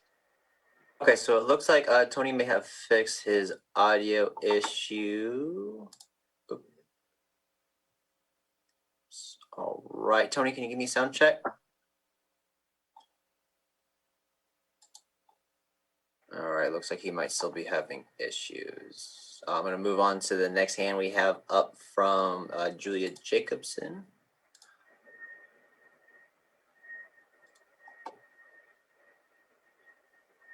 Hi, Commissioners. Thank you for letting me speak again. I just wanted to reiterate and lend support to Crystal Kesey's comments and add a little bit more information there. In Colorado, where most of the cultivation is indoors and in greenhouses, greenhouse gas emissions have become so extraordinary that they have currently outpaced the coal mining industry in Colorado. I think that there are aspects of some of the direction that this is moving that should be taken into account when we're looking at larger environmental impacts. Additionally, when we are looking at California and the unique opportunity that we have in California to grow outdoors, I think that Lake County specifically really does have an opportunity in the future when we're looking, maybe 3 or 5 years down the road when federal legalization opens up, when interstate commerce is available. California outdoor cultivation and flower is going to be considered absolute premium because it just cannot be done in in most other states.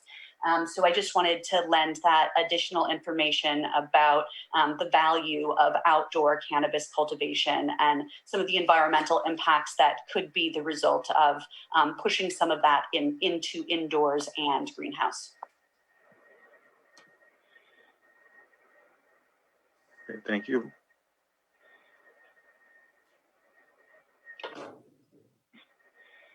All right, the next hand we have up, I see from Chelsea Garrett.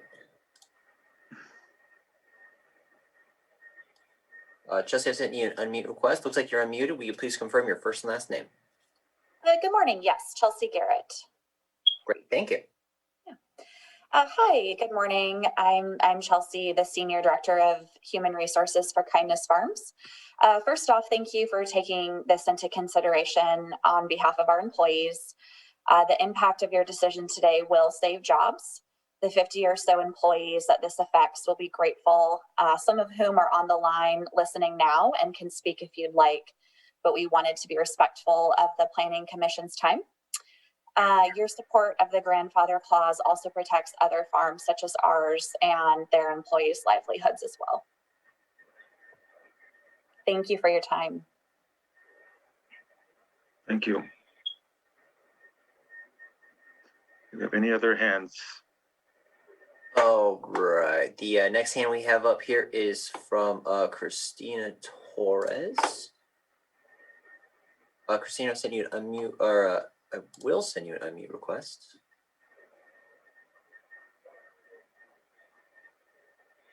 All right, looks like you're unmuted. Will you please confirm your first and last name? Christina, if you're trying to talk, we can't hear you. Wait, you might have a mute on your, a hardware mute on your mic. Please check that.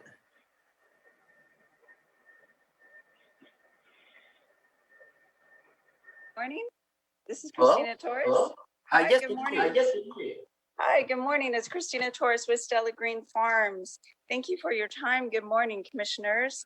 I'm calling to just explain a little bit about our timeline here. We were early activated, and I'm just wondering about the grandfather language. We are one of the farms that is just pretty much anticipating our Planning Commission hearing date.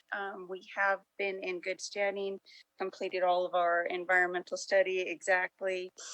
Just waiting for that hearing date. Our CEQA notice was submitted as well, and we're looking for definition and determination of where we would stand in a timeline for the sunset and grandfather language and what that is. Mr. Chair. Yes. I absolutely respect the need for. I'm getting enormous feedback for some reason. I'm sorry. I would hate to see this turn into a conversation about individual applications, which we really cannot speak to or adjudicate today, as opposed to the more general principle of grandfather language. I'd be curious to know how many people might be affected by the grandfather language, but I'm sure every applicant who is affected can make, the very same kind of argument. But I'm reluctant to treat this on a case-by-case basis, so to speak. That's not really our job. I agree. I mean, we can have 10 people say one thing. I think that we have to make a decision today. Right. I believe if there was mistakes made, That's not us. We can't clear up. We're going to be looking at trying to clear up individual mistakes maybe made by the planning department years ago. And so I'm not really up for that. I'm up for dealing with what we have here. And the way, as I was putting it, is if it was deemed complete and it was supposed to be in a greenhouse, they were early activated to grow outdoors. That's just the way it worked. Now we're moving on and we're going to go forward. We're going to go forward and say that they have a certain amount of time. Now it's deemed complete. It's supposed to go into a greenhouse once they're MUP. So that's all we're really trying to deal with. There might be other circumstances. I don't see how we can control that. And so that's just my personal opinion, because I think we could start trying to figure out these individual cases. But I mean, I really think that most of these things should be going to, the MUP hearing. And then they should be growing. And I think a lot of things have been stopped. So I would like to just kind of move again to part 3 and part 4 and really just kind of deal with that. Maybe come back to the farmland designated APNs. But I think that this is going to be something that's important. I think Nicole Johnson might have something to say on this. Yeah, I agree Lance, in terms of the initial case by case. I just don't know what we can limit the public to when they make comments. So that would definitely be a question for Nicole. Mr. Chair, Commissioners, you are correct. You cannot review individual applications today. They're not in front of you. You're also correct, Mr. Chair, that applicants may speak on the topic at hand. And part of that may involve comments on how any particular type of decision today will impact them individually. But again, today's decision is centered on the changes to the ordinance and the language that you're looking at and the broader impact of that and what the broader goal for the ordinance actually is in Lake County. So I suppose if you wanted to, you can consider any evidence that is presented in front of you. You can weigh it as you see fit.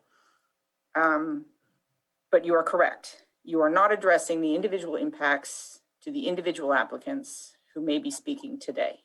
Their applications are with staff, and the time that you would address those applications would be when they are brought before you as part of the agenda.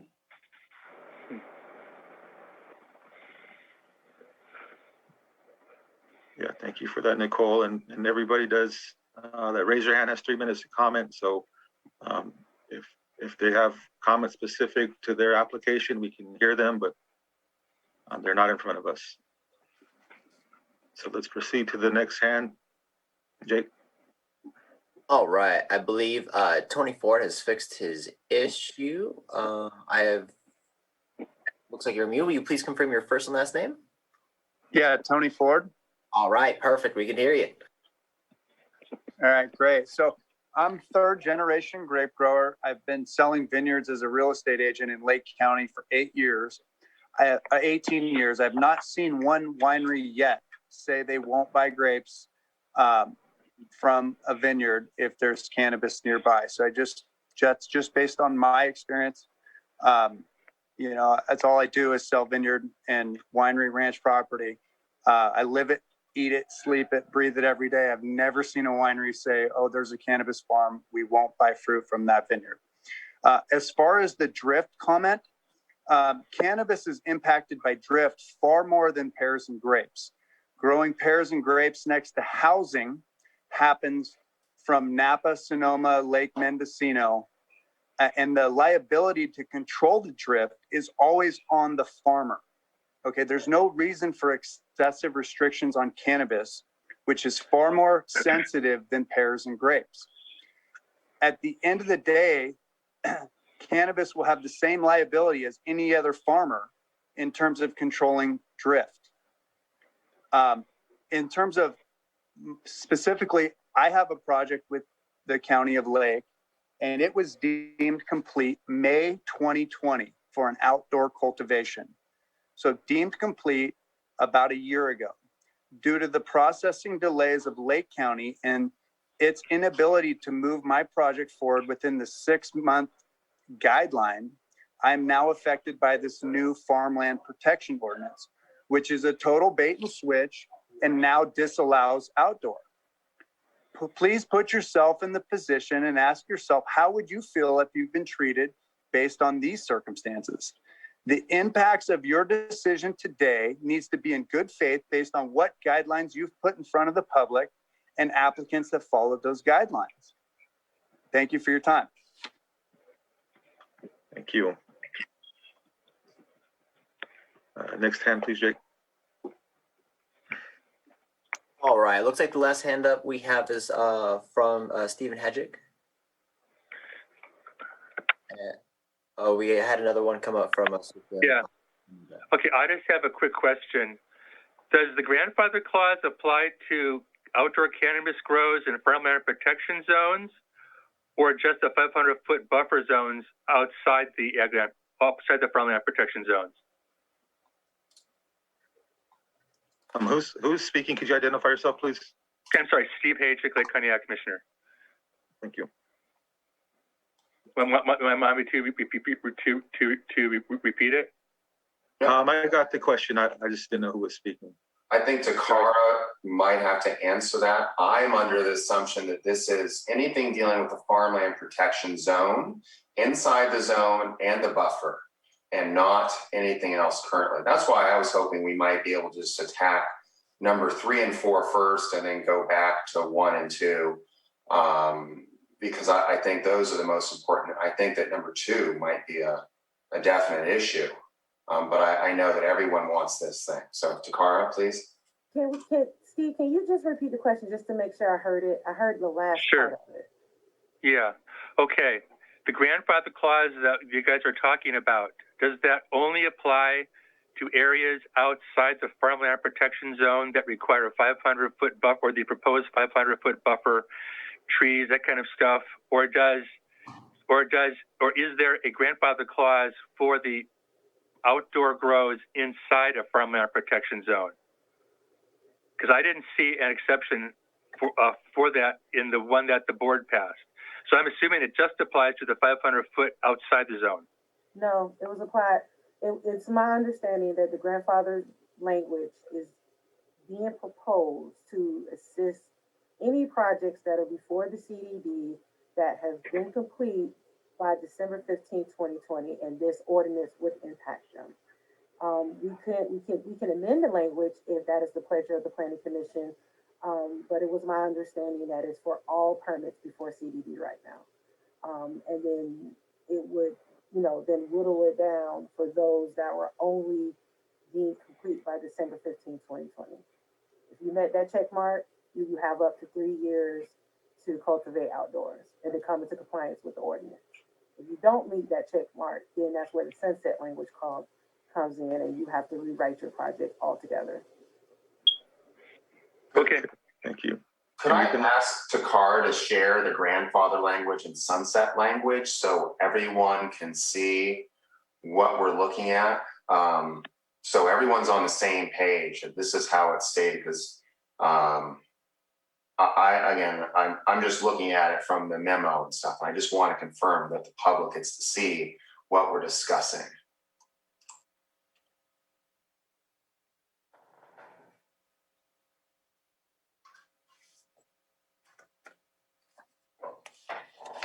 Okay, well, that's posted up. We do have one more hand raised.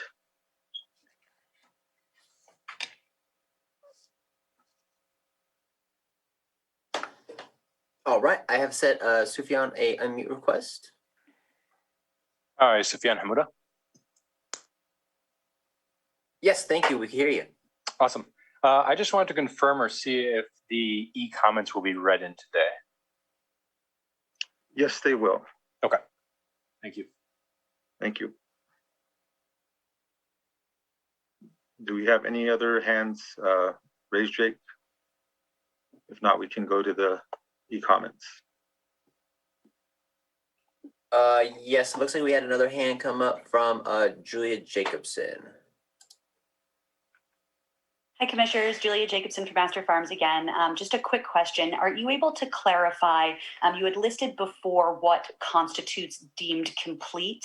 If you were deemed complete prior to 12/15, but your CEQA has not been completed, is that deemed complete? Can you please clarify exactly what does complete mean? I can speak to that, Mr. Chair, if you would like. Yes, go ahead. If your CEQA review has not been complete, your project is not deemed complete. Thank you for clarifying. Thank you. Okay, if there's no other hands, we can proceed to the e-comments. Mr. Chair, there's no one in the chambers wanting to comment. Okay, thank you. All right, and let me just navigate to that. There are 19 e-comments received for this agenda item. As one of the commissioners pointed out, several of them are referring to the Kindness Farms, so I'll save those for last. And I'll start with Jennifer Smith first. She submitted a letter. And that letter reads, County of Lake Planning Commission, 255 North 4th Street, Lakeport, California, 95453, dated March 24th, 2021. Dear Honorable Commissioners, thank you, as always, to County staff and the Planning Commission for its ongoing cannabis regulation efforts. There's been much confusion around land designations, and I was hoping that this hearing would clarify some of the rules around each category. For clarity's sake, I hope that the county can create a succinct set of parameters in an easily accessible format for all current and future applicants. With today's specific changes, I ask for consideration of the following. Due to the lengthy use permit process, the grandfather clause is essential for those applications that have been deemed complete yet find themselves still waiting for a use permit hearing. These significant changes could not be foreseen 2 to 3 years ago, and these projects should not be penalized for being early adopters that have been operating in compliance in good faith. While I find the requirement to transition to the new standards to be punitive, I do appreciate that this must get passed so that these applicants can move forward. Additionally, I feel that this grandfather clause should be considered for all substantial changes that may occur in the future that could affect a project that has been deemed complete. Additionally, I would like the Commission to consider cannabis farms with existing use permits be giving the same benefits as other active agriculture, end quotes. It should not be the burden of the existing cannabis farm to relocate its canopy or screen its existing operation should someone choose to plant a different crop on a neighboring parcel. Studies have been performed in both Sonoma and Santa Barbara counties, and the scientific data does not support the theory of terpentine taint, end quotes, in wine grapes. Thus, these egregious setbacks are akin to crying wolf, end quotes. Wine grape contracts and product quality can be very subjective, and this claim is merely a new tactic for buyers to lower the acquisition price of grapes. With this in mind, I would like the Commission to consider exceptions to the setback when the affected neighbor submits an affidavit of agreement to a lesser setback. The conflicts between neighboring crops seem to be isolated, and perhaps we are creating a false sense of solution for a problem that does not exist. Thank you for your time. Sincerely, Jennifer K. Smith. And that concludes Ms. Smith's comment letter. The next comment letter is from Sufyan Hamoda, and it's neutral, and there's an attachment. And that attachment, agenda item 4, questions and comments, dated March 25th, 2021. I have a few questions and comments related to the Farmland Protection Zone and Farmland designation changes that I hope can be addressed today to provide a bit more clarification to scenarios that will come up once the changes are implemented. Number 1, if a property is outside of the Farmland Protection Zone and is proposing cannabis cultivation within 500 feet of an active ag garden that is within the farmland designation, can the cannabis applicant obtain a letter from the neighbors with the ag garden to allow for outdoor cultivation closer than 500 feet? Comments. It sounds like the implementation of the 500-foot setback from the active ag garden is to protect the agricultural owner. Therefore, would it be allowed for the ag property owner to provide consent to allow the cannabis applicant to cultivate closer than 500 feet if they choose to. If the proposed cannabis property is within 500 feet of multiple ag gardens or farmland designation, the applicant will be required to provide unanimous proof from all neighbors. Number two, how will the property be determined if its ag garden is active or if it is abandoned? Will it be on the applicant or the CDD to determine if the ag use is active? Comments: there are quite a few abandoned walnut orchards that still remain on properties but are not actively farmed. Is aerial imagery such as GIS going to be the only form of verification? Number three, will the grandfather language also apply to the farmland designation change for the 500 feet setback from ag garden to cannabis garden and the vegetative screening requirements? Comments: the grandfather language definition only identifies farmland protection zone provisions, but I am assuming the grandfather language will also apply to the rest of the farmland designation changes as well. Number four, if a property has farmland designation on it, but is outside of the farmland protection zone and does not have any neighbors with an active ag garden, will the cannabis applicant be able to propose outdoor cultivation directly on that farmland designation? Comments: currently, the ordinance reads as though it will still be up to the permitting authority review to determine if the farmland designation is connected to a larger system to then decide if an applicant can cultivate outdoors directly within that area. Number five, if an applicant is proposing an outdoor cultivation license within a greenhouse, hoop house, or other similar structure that does not have any light deprivation, will the applicant still be required to apply for a mixed light or indoor license if it falls within one of the restricted zones? Comment: the definition for a mixed light license, both at the county and state level, are based upon the amount of light deprivation that is occurring. If an applicant does not have light deprivation or artificial lighting, the applicant can apply for an outdoor cultivation license. Therefore, if an applicant is applying for an outdoor license where cultivation would take place inside of a structure without the use of any light deprivation, can an air filtration system be installed in order to allow for an outdoor license to be within the farmland protection zone in any farmland designation? The current ordinance reads that the farmland designation area shall be limited to indoor mixed light and greenhouses that are equipped with filtration systems that prevents the movement of odors, pesticides, and other airborne contaminants out of or into the structure.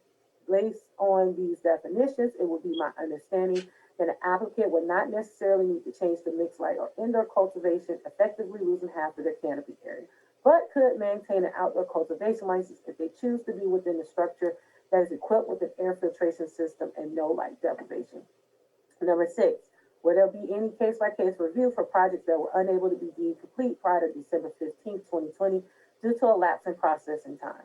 Thank you for your attention to these comments. Sufyan Hamoda. And that concludes his neutral comment. The next comment is from Michael Rodriguez. Please see attached letter. It is in opposition.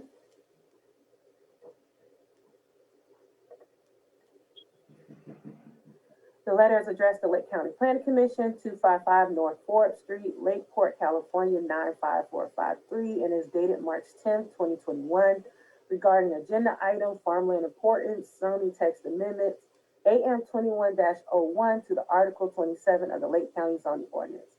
Dear Honorable Commissioners, we are Michael Rodriguez and Christina Torres of Stella Green Farms, LLC. We researched and specifically chose Lake County for our professional cultivation and proudly submitted our major use permit application, UP 20-01 to the County of Lake on January 4th, 2020. We completed our site inspection on February 28th, 2020, received our early activation on April 15th, 2020, and the county circulated the sequel notice via U.S. mail on February 3rd, 2021. We have complied with all county requirements and have all necessary state agency permits, including the Water Board, CDFW, and CDFA. Michael, Sufyan Hamoda, our consultant, and myself have been patiently waiting for the county to process our application in a timely manner and schedule our planning commission hearing. Anticipating to receive our planning commission hearing date any day, we were shocked on February 8th, 2021, when we were informed of the new farmland protection zone and how it would dramatically change the scope of our 10-year, 1-acre outdoor cultivation project. We have invested all of our resources, finances, time, labor, hopes, and future in Lake County.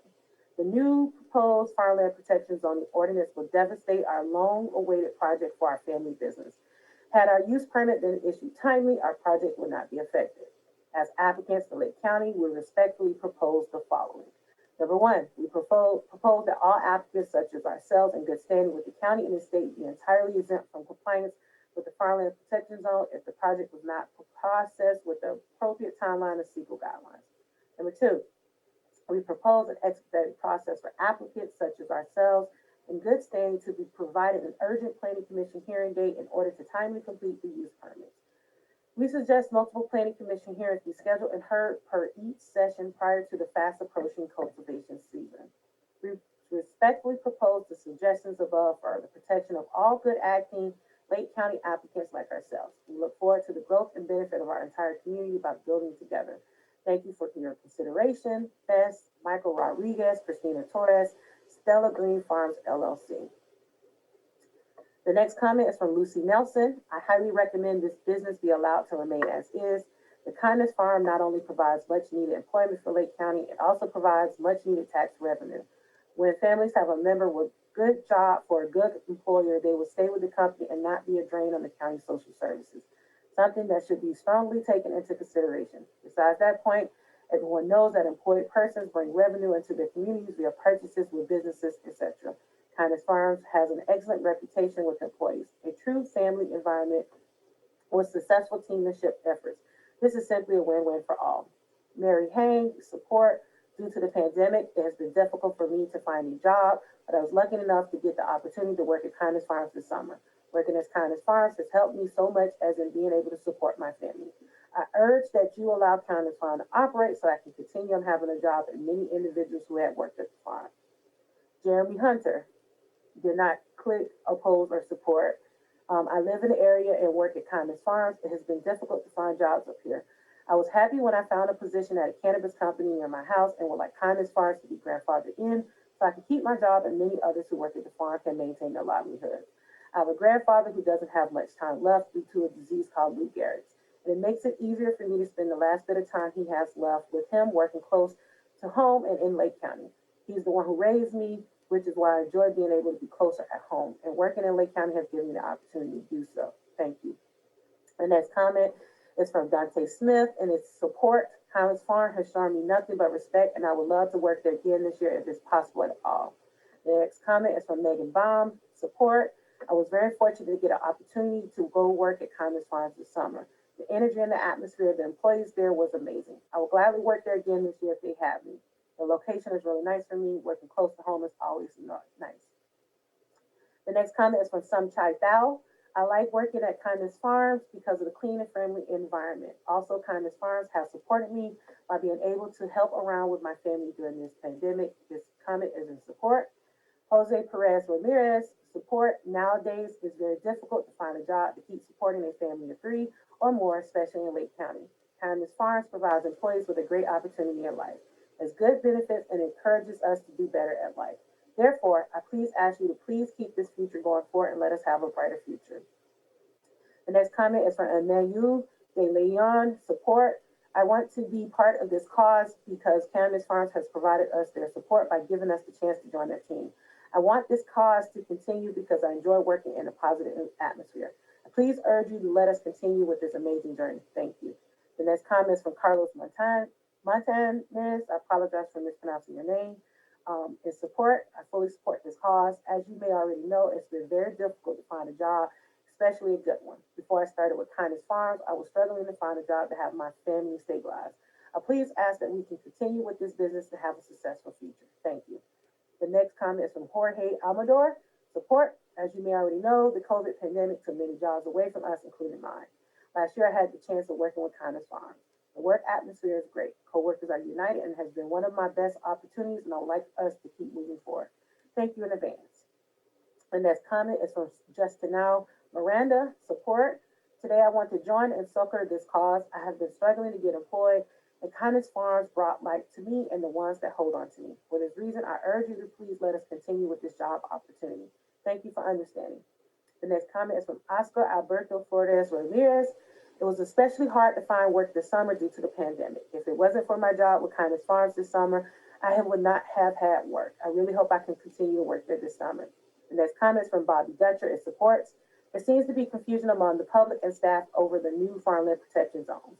It seemed clear that this would define where outdoor cultivation will be allowed, outside FPZs, and not allowed inside FPZs and 1,000 feet buffer.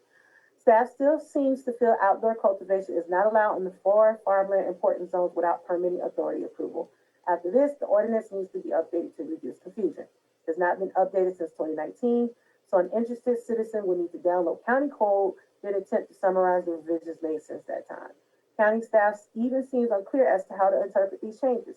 This still lacks a definition of agriculture not related to cannabis. Timber production, livestock grazing, and hay production could be considered agriculture by an unhappy neighbor wanting to interfere with the neighbor's cannabis project.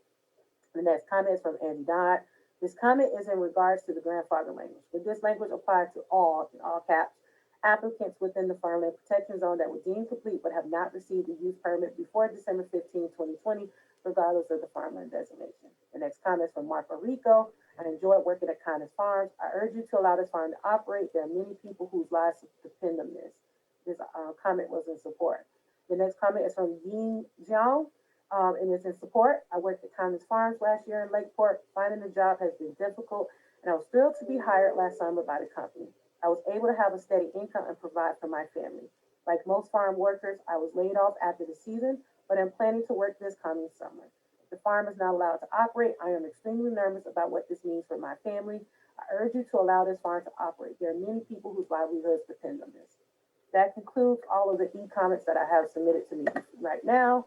I apologize. Oh, wait, I just refreshed and I have another one from Crystal Kesey.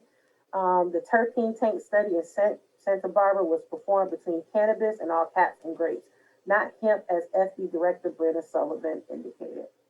All right. So that formally concludes all of the e-comments I have received at this time. I apologize if I mispronounced anybody's names. It was not intentional. Okay, thank you for that, Takara. With that, we will close the public comment. Bring it back to the board. Lance, I know you had made a suggestion about a break and giving Takara time to look at some information. Is that something you still want to do? I think that this is kind of difficult to follow. We've got 5 items. Everyone's talking about all these different 5 items in different ways. And I would like to really start at item number 3 and concentrate on grandfather clause, and then get the community. I think they really need to speak. So for instance, we've got Steve and Brenna speaking for the ag community. But I think if we start at number 3 and we kind of go 3, 4, 5, and then 1, 2, that might be a good possibility. Because it's hard for me to stay focused. I don't want to be in a situation where we pass something without fully understanding what we're passing. And we've been in that situation before. So I just really kind of want to make sure. I think that there was some e-comments that came in late. They were not in last night. And I think that maybe Takara's team might be able to, there was some questions asked. And so that's not, I don't think, as planning commissioner, something we can answer. But I think that they should be answered. Lance, I don't understand, honestly, what you're saying. Are you saying that you want to reopen public comment on item number 3 and reiterate all of those comments, or? Well, I'm saying that we could attack it right now, but I'd like to start on number 3 and start at least at number 3, or we could start at number 1. I think number 2 is a tough one, so we can go through. I don't care about the order. I agree that number 3 stands out to me. But are you saying for the purposes of the commissioner's conversation, or you mentioned there were people that hadn't spoken as opposed to Brenna and Steve, but we just went through public comment on all 5 of these items. And that's where I think that I would like to see that when we start going into this, we really do individual items, because everyone is talking and I think that we might be missing some things. But again, I'm open to maybe not doing public comment. I think I've heard enough on it, but I'm actually only looking at public comment for Steve at the ag department and Brenna, because Steve had a question, what does this number 3 address when it talks to grandfather? I don't think he was aware that it was really anything in that zone, is the way I understood it. I just don't agree that people didn't have a chance public session to comment on any of these items. I think we heard a lot. It wasn't limited just to Steve and Brenna's comments. But I do agree with you about the e-comments. For example, one that listed 6 or 7 items that Takara was reading, and which we did not have in front of us. I frankly couldn't keep track of that. And I think some of those questions were legitimate and deserved to be answered. But having just heard a multi-paragraph letter once, I didn't retain enough of it to respond adequately myself.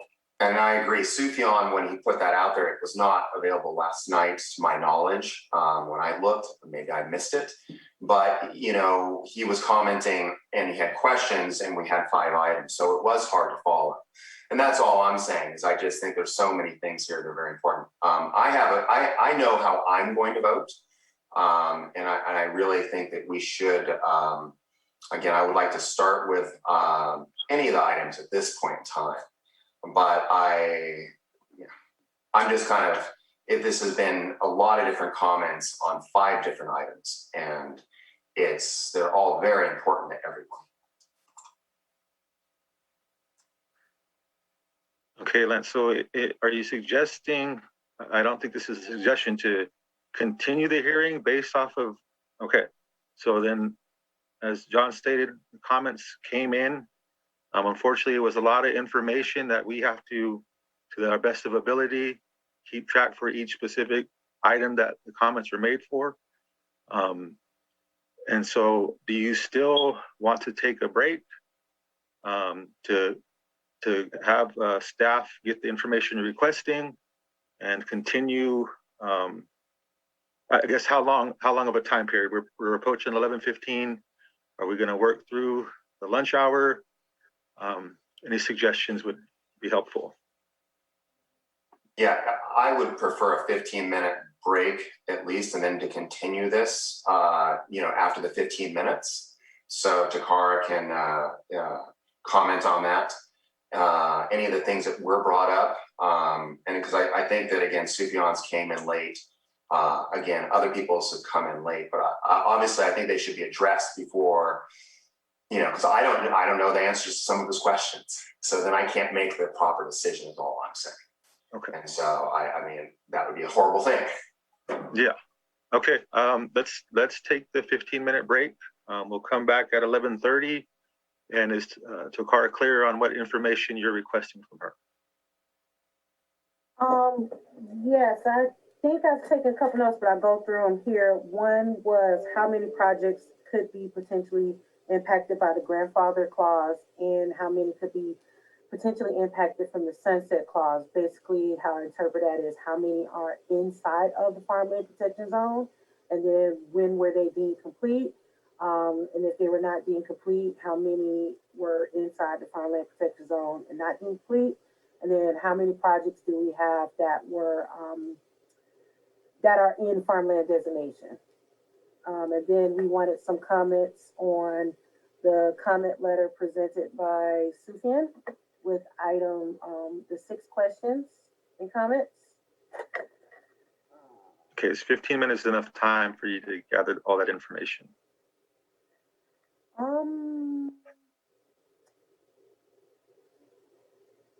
Can I respectfully request 30? And if we come back early, I can ping you all to let us know. I'm okay with that. I don't know how the commissioners feel about coming back in 30 minutes and working through. If everybody's fine with that, I am. I am. Okay. I am. Thank you. I am. I'll let, yeah. Okay. Thank Okay, you. let's take the 30-minute break then and come back at about 11. Like a quarter of. A quarter after, okay. Let's do that. So we'll take a break and then continue in 30 minutes. Thank you. Okay, we're ready for you whenever you're.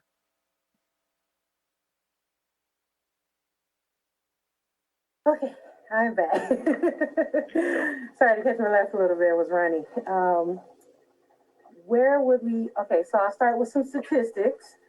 The first one is there are approximately 5,000 parcels that are located within farmland protection zones. So what that means is that within those 5,000 parcels, you cannot cultivate outdoors as it is today. And just tally up some numbers real quickly. There are 48 projects today that are in the farmland protection zone, in the planning department's division right now. Of those 48 projects that are within the farmland protection zone, only 5 are deemed complete. For projects that are deemed farmland designation, there are 45 that have some type of farmland designation, and of those 45, only 1 is complete. Just as an additional piece of statistics, we've had at least 31 EA requests as of today. And staff is still trying to compile the numbers on how many of those EAs will meet the newly approved definitions for the newly created process for EA permits. Takara, are you saying those EA requests are within the FPZ, or is that just in general? Just in general, we didn't have enough time to get through to which ones are in FPZ or designation. Sure. But just kind of extrapolate, there are 5,000 parcels that are within the farmland protection zone. And then essentially everything outside of that is some type of farmland designation within the county. And I'm going to share my screen real quick just to provide a visual of what I'm saying. Can you all see my screen? Yeah. What do you see, just to make sure I'm sharing the right thing? Agenda item 4, questions and comments. Okay. So I'm going to switch over to the exclusion zone map. Let's turn on some layers.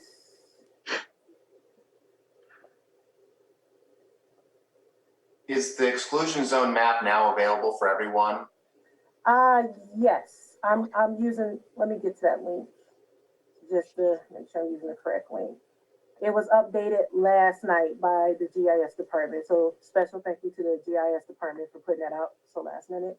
Great. Oh, and to get there, you go to our website, click on commercial cannabis cultivation exclusion. Click agree. And the red are all of the already mapped exclusion zones. And you come to the layer list, turn off that exclusion zone, turn on exclusion categories.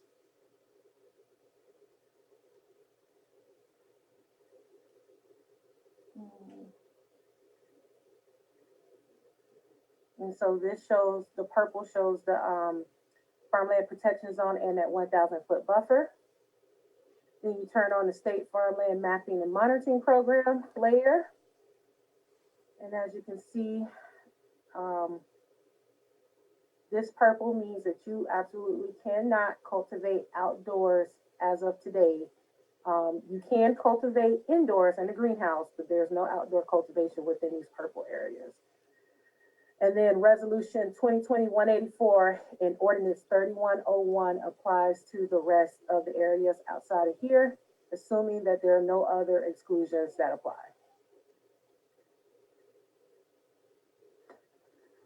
So then that's where that 500 feet and the less than 1 mile and the vegetative screening comes into play. And so the purpose of today's discussion was to discuss the grandfathering clause and the sunset language and to provide additional clarity on the vegetative screening. Now I'm going to switch over to the comments, some of the comments that were presented before us. And I'll go a little slower this time. Number 1, if a property is outside of the farmland protection zone and is proposing cannabis cultivation within 500 feet of an active ag garden that is within a farmland designation, can a cannabis applicant obtain a letter from the neighbor or neighbors with the ag garden to allow for outdoor cultivation closer than 500 feet? Comment, it seems like the implementation of the 500-foot setback from the active ag garden is to protect the agricultural owner Therefore, would it be allowed for the ag property owner to provide consent to allow a cannabis applicant to cultivate closer than 500 feet if they choose to, if the proposed cannabis property is within 500 feet of multiple ag gardens on farmland designation? The applicant will be required to provide unanimous proof from all neighbors. Staff's response to that question is yes. We actually did have one project that, not to get into the details because it's not been presented and is not before you today, but just as a general overview, the applicant was proactive and obtained ownership of all of the surrounding ag vineyards that was surrounding the proposed cannabis cultivation. And so staff accepted that as an interpretation that because they're the property owner and they control the property and this is the proposed project, that was allowed, that it could be less than the 500 feet. The number 2 question, how would a property be determined if its ag garden is active or if it's abandoned? Will it be on the applicant or the CDD to determine if the ag use is active? And then the comment says there are quite a few abandoned walnut orchards that still remain on properties but are not actively farmed. Is aerial imagery such as GIS going to be the only form of verification? So I will start with, break these down. The first question is it's active or is it abandoned? We will have to do some reconnaissance, both of us, the applicant and the department. And then if an orchard is abandoned or if an agricultural use is abandoned, there's simply that, it's abandoned. GIS is where the department begins its research. It is not where it ends. It is just a tool that we use to gather information. So in addition to that, we do have to do a site visit with each project to determine if the proposed property use is in consistence with the land use and the project and the property. And then we can always ask for coordination with the ag commissioner to help us determine if an active use is active. You can always reach out to a property owner to determine if their existing agricultural use is still active. And we can always ask for things such as receipts or some other documentation, maybe receipts of proof of pesticides application or something along that nature to determine if an agricultural use is active. So I would say to that, the high level question is, we have to do our homework, which is part of the project application process. Number 3, will the grandfather language also apply to the farmland designation change for the 500-foot setback from ag garden to cannabis garden and the vegetative screening requirements? The comment, the grandfather language definition only identifies farmland protection zones provisions, but I am assuming the grandfather language will also apply to the rest of the farmland designation changes as well.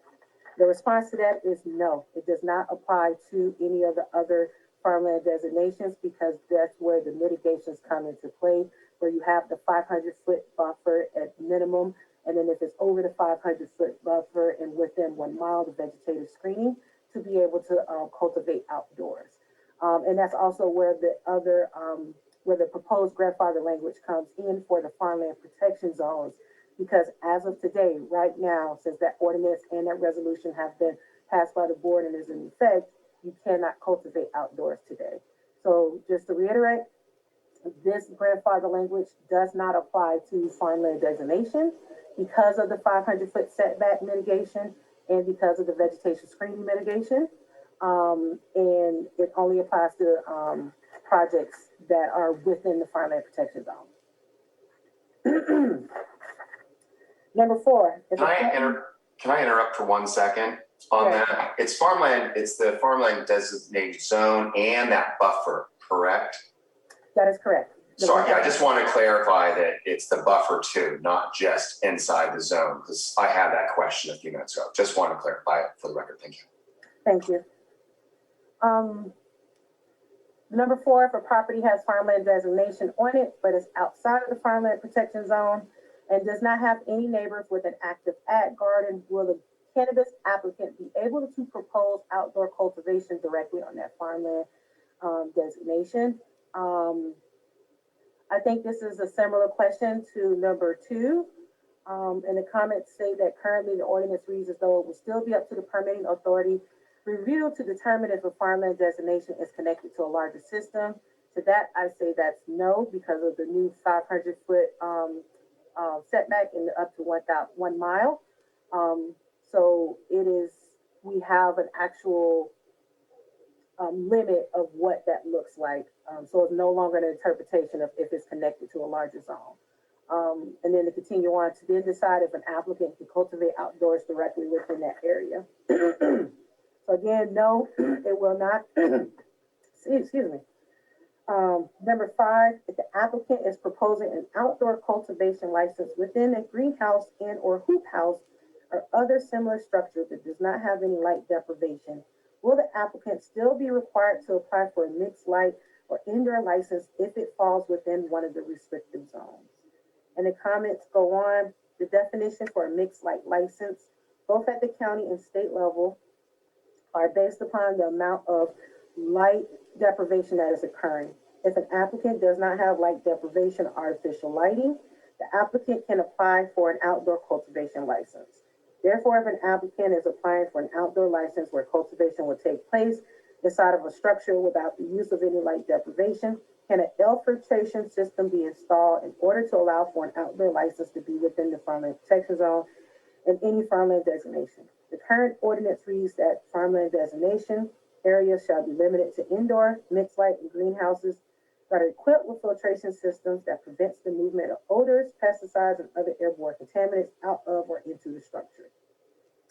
Based on these definitions, it will be my understanding that an applicant would not necessarily need to change the mixed light or indoor cultivation, effectively losing half of their canopy area, but could maintain an outdoor cultivation license if they choose to be within a structure that is equipped with an air filtration system and no light deprivation. This one is a bit more complicated because there's Article 68 that provides some clarity about cultivation inside a greenhouse without supplemental light, says it's considered outdoors. But Article 27 does not provide any guidance on using a hoop house for cultivation for commercial cultivation, only for adult personal use. My high level overall 30,000 foot view of this one is that it would have to have a filtration system. It cannot be a system where the greenhouse would open up to the air, which would defeat the purpose of preventing the pesticide drift from the other agricultural uses onto the cannabis.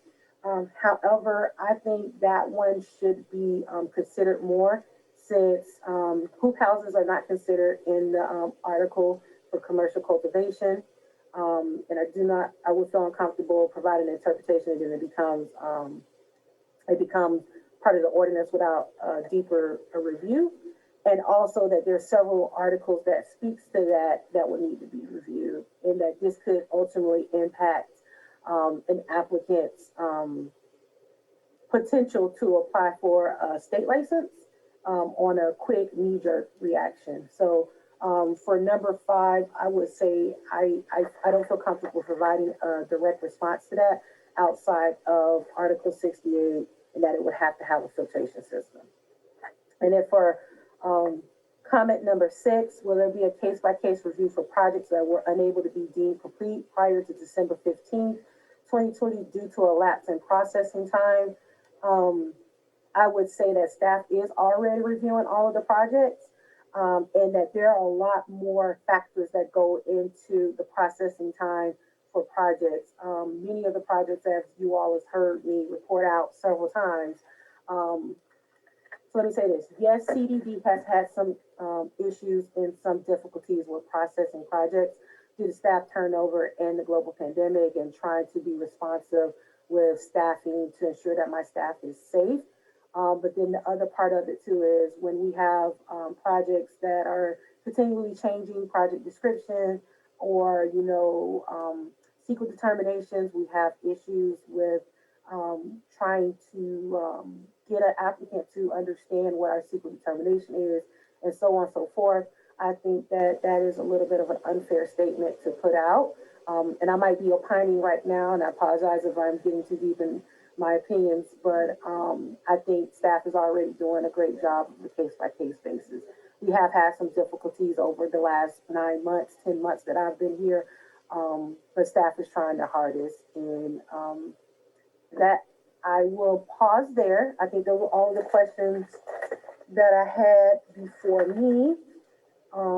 And I am available for any additional clarification or questions or discussion. And I'll leave it up as well if we want to go through one by one. Okay, thank you, Takora. Do we have any other questions from the commissioners?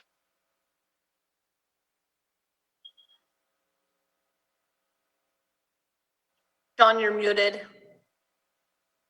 Sorry. Thank you, Christine. Takara, could you go back up to, I think it was number 2, or when you talked about 48 projects in the FPZ, 5 deemed complete?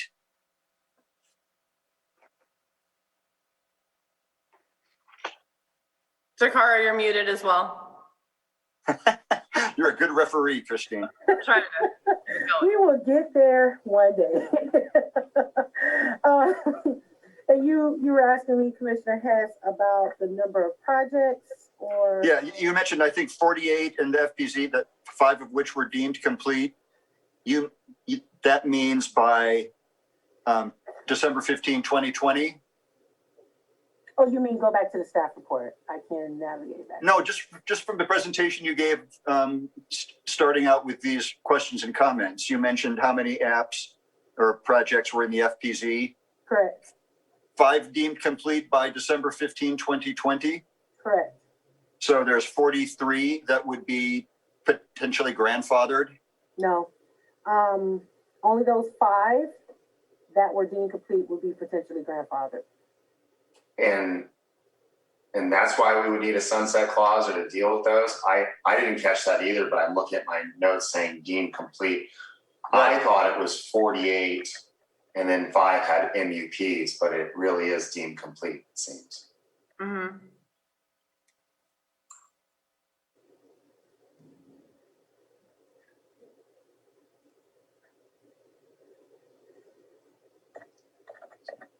So how does one treat those 43? I'm just doing the simple math, deducting 5 from 48.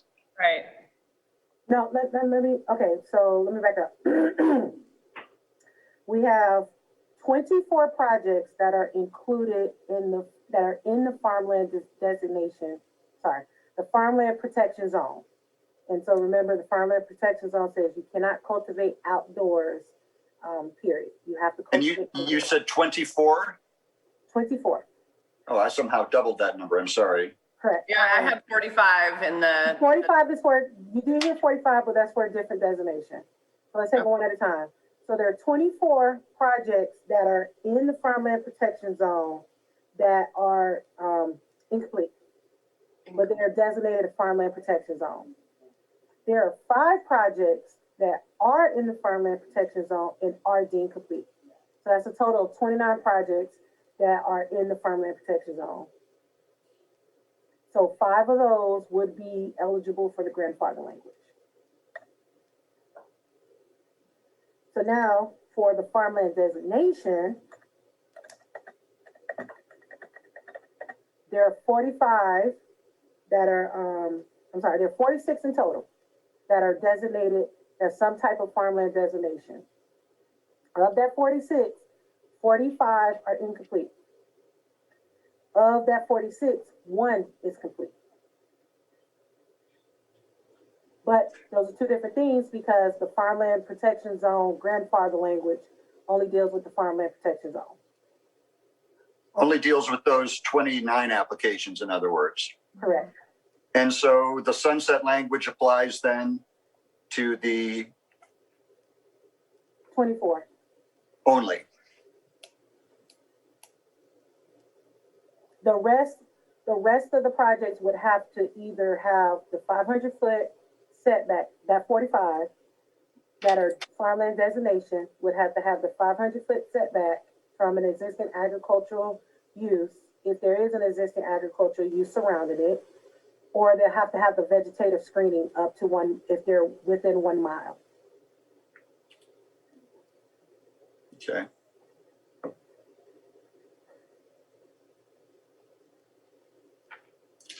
Okay, I'm going to ask a repetitive question. I just want to make sure. Again, 5,000 parcels, and again, the farmland protection zone, 5,000 parcels, 48 projects, and then I'm hearing 45 deemed incomplete or complete. I just want to clarify that. And I take it from the top. So I gave out that 5,000 parcel, just kind of a general statistic. Sure. So within the 5,000 parcels, they're designated as farmland protection zone. So any of those 5,000 could come in tomorrow and say, I want to do cannabis. They will have to do it indoors because if they've not already submitted an application. Right. Of the projects that I have right now, there are 29 that are designated as farmland protection zone. 24 are incomplete. 5 are complete. So the 5 that are complete would be eligible for the grandfather language. 24 would have to fall underneath the sunset. Okay, so there was a question from someone earlier about what is deemed complete. And so it is now being said that it's deemed complete once you have your CEQA back from the clearinghouse. I'm wondering if Nicole would give us permission to say if it's deemed complete when there's another term that comes up with your department that says it's deemed complete and it can start the CEQA process. I'm just looking at 24 people that looks like they're in trouble. I'm just kind of looking at these numbers are to me kind of horrific. And I'm sorry, Commissioner Williams, when I say deemed complete, I'm going by the Permitting Streamline Act and CEQA. Those two kind of run parallel. I just want to clear up, it's not an arbitrary designation that staff is coming up with. It's that state, regulatory guidelines and when our county ordinance, and then there's, that process. Thank you.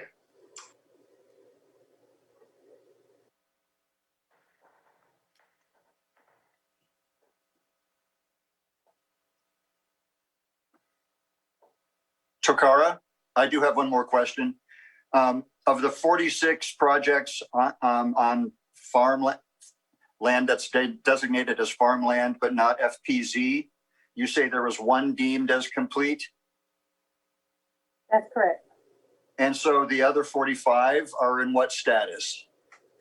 I'll have to get with staff to get that, but it is my understanding that a good deal of them are nearing completion, but for a specific amount, I don't have that right now.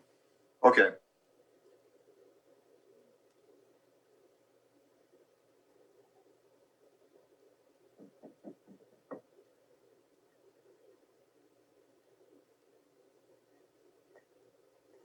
Any additional questions?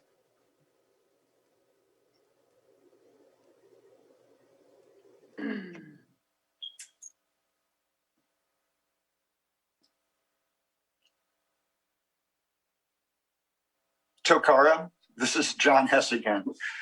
Are the 24 people who are sunset worthy from the applications in the FPZ, are they all in exactly the same stage of incompleteness, or is 1 or 2 1 inch away and another 2 or 3 a mile away?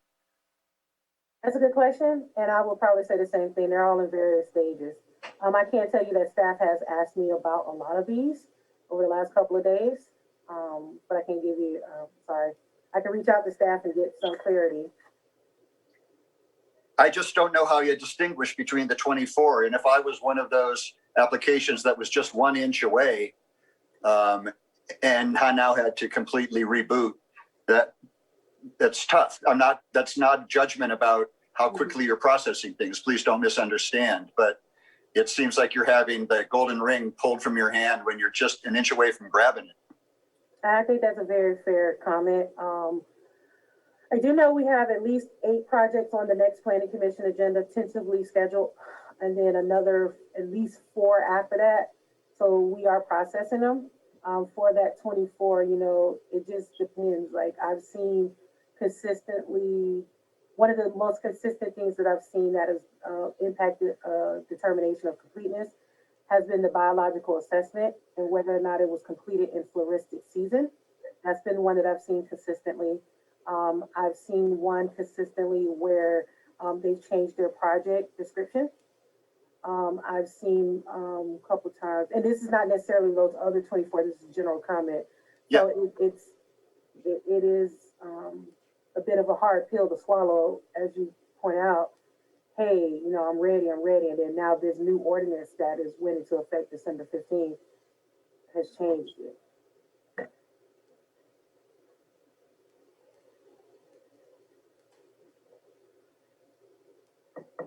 Yeah, I'm looking at those numbers. I'm having a hard time with it. That I thought we were doing a lot of work to get the sunset clause, but really to get the grandfathering in. It doesn't seem like it helps that many people. Obviously, it helps people for sure, but I see a lot of projects that people. I mean, it's a huge number that we're just going to tell to start over. That's why, again, I'm sorry to say to the CDD, I would like to say if it's deemed complete when the application is looked at, then that would be a way, but I don't know if we can do that. But I mean, because then we've as the county have said, it's deemed complete, continue. And then we're not saying it's complete until you have your sequel. It could take a year in some cases. So that to me is heart-wrenching right there. And I would vote to if the planning department is deemed a complete, not CEQA, not anything else. Because if it's not complete, then it wouldn't pass anyways. But we told them to go on this journey, and those numbers I'm struggling with.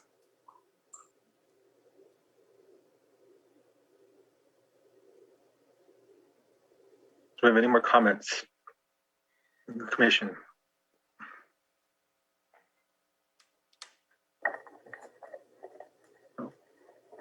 Yeah, I too, I would have to agree with Lance.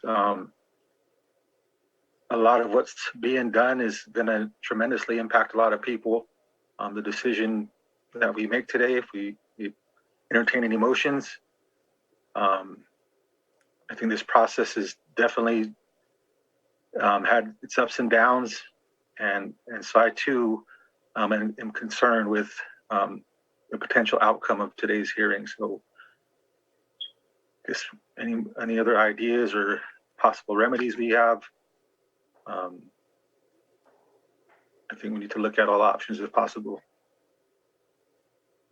Mr. Chair, Go ahead, John. No, Christina, you speak, please.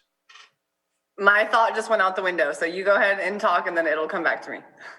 Well, Mr. Chair, your comments resonate with me, as do Commissioner Williams. We had talked earlier in the day about the option for some of these people who have to go back and now do indoor. We talked about converting their operation to mixed light and people losing half of that acreage. But are we only talking about 5 projects because those are the only 5 deemed complete? Or who would now be affected by the option to convert their operation to mixed light, but to increase the amount of area that they could use that for?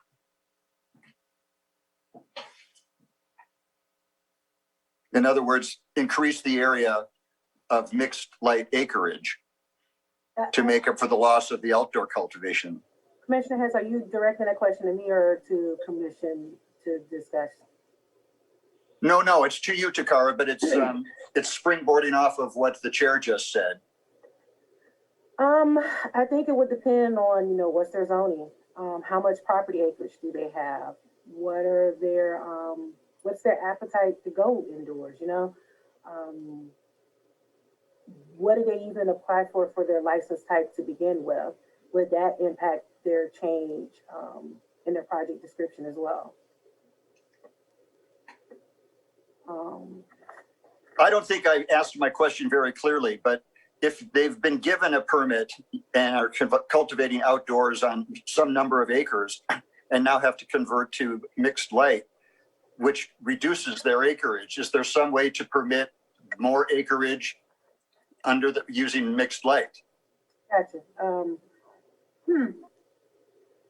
Well, the grandfather language is approved. They would have up to 3 years to come into compliance.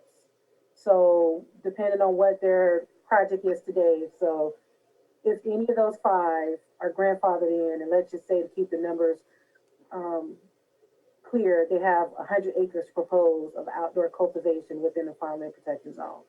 And grandfather language is approved today, they will have 3 years to come into compliance. So then after that 3 years, they will have to determine what type of license type they're going to convert to go indoors if they want to continue cultivating within that license type. Is that helpful? Yes and no, meaning by having to conform to the grandfathering language, they're essentially cutting their acreage in half, and that in and of itself could render the project unviable. I see. But rather than could they increase that acreage back that they've lost from the outdoor cultivation by doing that via mixed light? They could, and I would say they would have 3 years. So it would be if you're grandfathered in today, tomorrow, if your project is for 100 acres outdoor, you can cultivate for outdoor for 100 acres. But in 3 years, they would have to convert to mixed light. So they essentially have 3 years to make that decision about whether or not they'll have to drop down to the 22,000 acres versus 22,000 square feet for the 3B mixed light versus the 100 acres that they are being approved for today in this hypothetical conversation. Right. But I'm saying, who would have an incentive to do that if that results in the loss of half of their acreage? Is there no way to accommodate them by allowing them to recoup that acreage using mixed light? And that's a very good question. And I think that would go back to our discussion that we had earlier about the type 3B license, about changing that acreage type. Absolutely. And so I'm just trying to give people a sense of, after having engaged with the department for so long, to contemplate either cutting everything in half. They're still paying taxes. It's a real hardship. It wouldn't be an immediate cut. Well, it would be an immediate cut for the people who are sunset. So that would apply for them. We would have to have that discussion, and they would have to. I think we got a couple of options in front of us. One, we continue on the conversation that we started earlier this morning about changing the license type for indoor cultivation, to change that acreage type. 2, they would have to make a business decision. I no longer qualify for outdoor cultivation for how much that I wanted, and I would have to do indoor cultivation at 22,000 square feet. And oh, by the way, I would have to incur all of the costs with permitting for a greenhouse and building a greenhouse, etc. Or number 3, I don't think I have a number 3. I think I started, or maybe my thought went away. Those are my thoughts and comments. I'd be interested in hearing from my colleagues. I'll chime in. My concern is looking at the 24 that are in the FPZ that are deemed incomplete. Just like John was saying, being that close, are you a foot or are you an inch? And these applicants have gone through an extensive process, and I feel to get them that close to the finish line, and please forgive me, but due to the lack of processing time, these have fallen through the cracks. And I just, my concern goes out to them. I feel like we should have more of a umbrella policy that kind of covers a little bit more than just the 5 that this is really going to impact. And I completely agree, and thank you, Christina, on that. I have a thought here. Again, I know that we want to do following certain guidelines, but what we're not even talking about, and I still don't know about Kindness Farms, but they say they early activated. So what we're talking about is that we could be cutting out of, let's say 40 some people, they could have already been early activated. So they could have already done a grow, but never had their CEQA done. So like a minimum kind of thing is that, if you've been early activated or something like that, we've given them permission. The state has given them permission. And then I would want those grandfathered in for a certain time period. And I completely agree about the 6, that, what is motivating those 6 to, to do this. But I think we have to create a different goal point.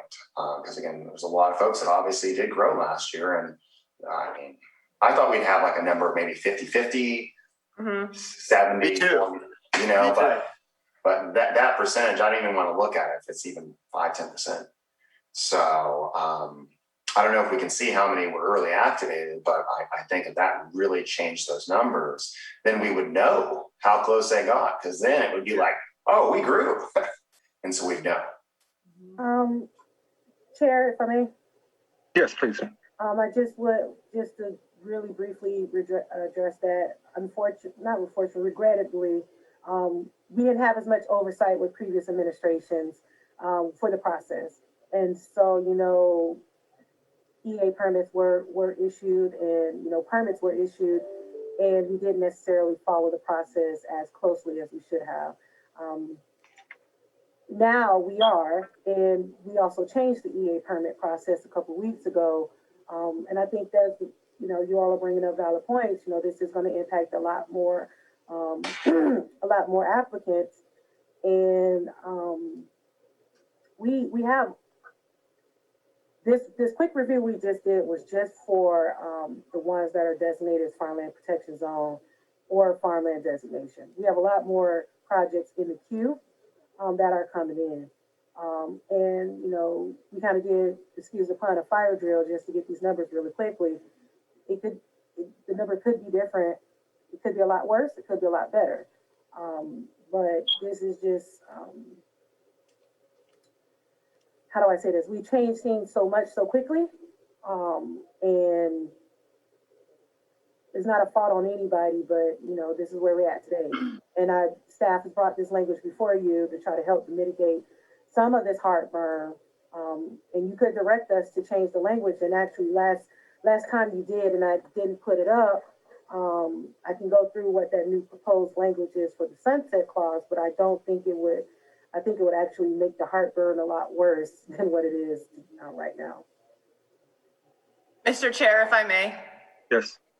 In response to Takara, is there any way, because these permits are going to start, they're not going to stop coming in, okay? And if we can't figure out a streamlined process and kind of clear out what we're trying to do to make it to where it is easy, everything's going to just keep piling up. Is there any way, just an idea, that we can take the 48, the 45 that we're working with, including the 24 that are deemed incomplete and the FPZ, can we do some type of statute of limitations if they haven't been early activated or in the process or have done a grow, to kind of have a clean starting line so that after a certain date, we can move forward, we can clean it up, we can work through all of these things that are coming up and that we are addressing. However, my main concern, because, we're kind of pioneering this whole thing. So, we're working through it.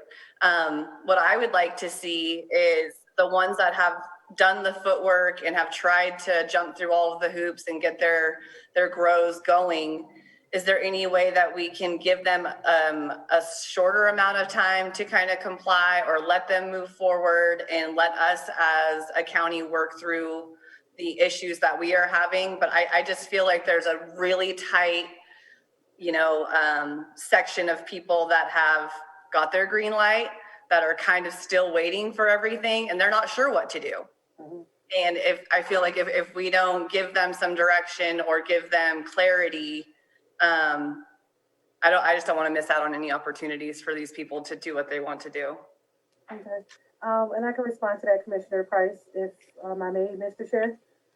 Yes. So what I'm hearing is, to expand the grandfather language clause to cover a greater percentage of the applicants that are in today.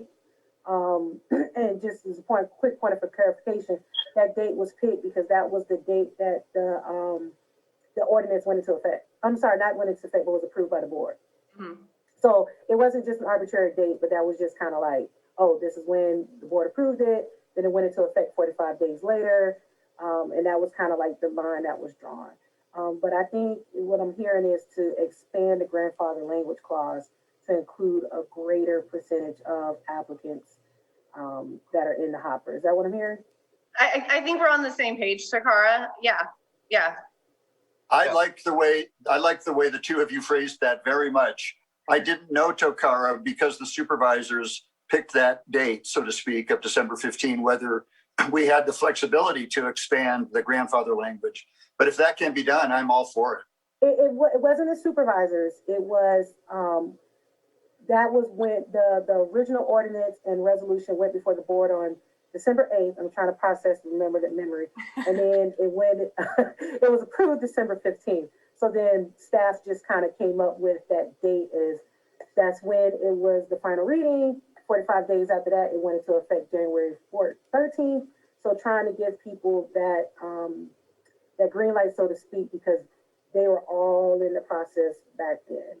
So everybody before then, it was kind of like to try to be as fair as possible. But if it's the pleasure of the planning commission, we can't change that language to make it more expansive.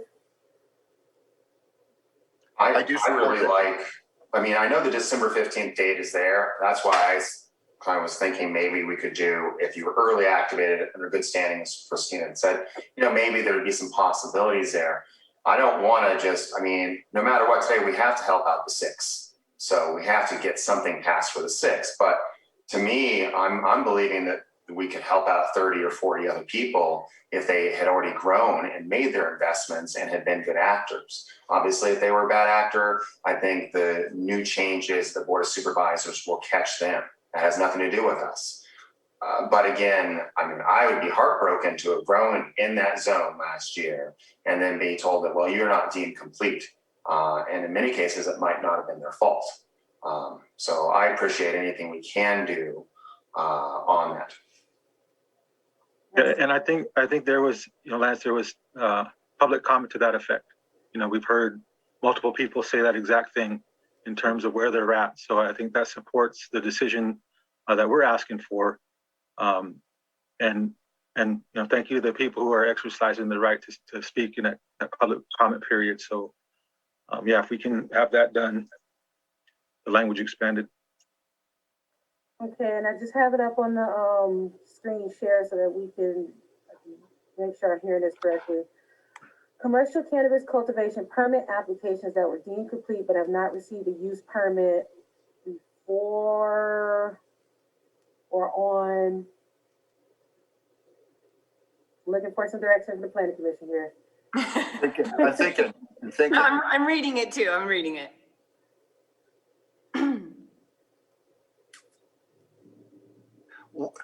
Tokara, what would be the language that would be more expansive? It's obviously got to be a date certain. I'm trying to think about the status of the projects. We can't throw in applications that were deemed complete or in good standing and were early activated. We can't do that. I apologize. I don't have any comfort level with adding the EA permit process in just because of how everything shook out last year. I feel it would be a bit irresponsible to include EA permits in here, in that language. I would recommend that we stick with something of complete projects with a date certain or some other type of trigger. Just because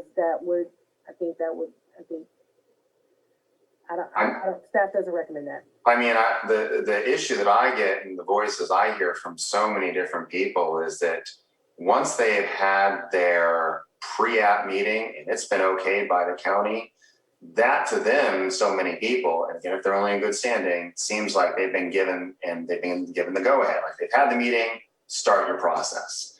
And then we have these other dates. But if you've ever been through the process, as soon as I get the go-ahead, that to me is go time. And so I know we have to pick a date, but it's really, that's when the county told me, hey, go ahead, go for it. Yeah. And so that's a really tough one. And that's where I get most of the flack from people like, hey, I was told to do this at this date. A year down later on a lot of these ones that aren't deemed complete, they're like, hey. And Commissioner Williams, I appreciate that. And just for a point of clarification, the pre-application meeting is just a consultation. It's not to, kind of be like, hey, everything's all good, go ahead. It's more of a green light for you to submit your application so that it can be reviewed. And then, just based off of the Permitting Streamlining Act, there are a bunch of different kind of like levers that dictate when your project moves ahead. And then, every time the application is incomplete, that stops the time. CEQA is another time frame that is into it. So I appreciate that, people might have gotten some kind of green light during a pre-application meeting, but I would caution against using a pre-application meeting as your green light to go ahead and cultivate, especially since you have to have a CDFA or BCC or the other license to do any type of cannabis activity. So I would caution anybody to not cultivate until they have all of their licenses in hand. So Cara, what kind of a date would make it possible to capture these 24? I don't know, what the spread of time was between number 1 and number 24, but it's these projects that are potentially affected the most gravely.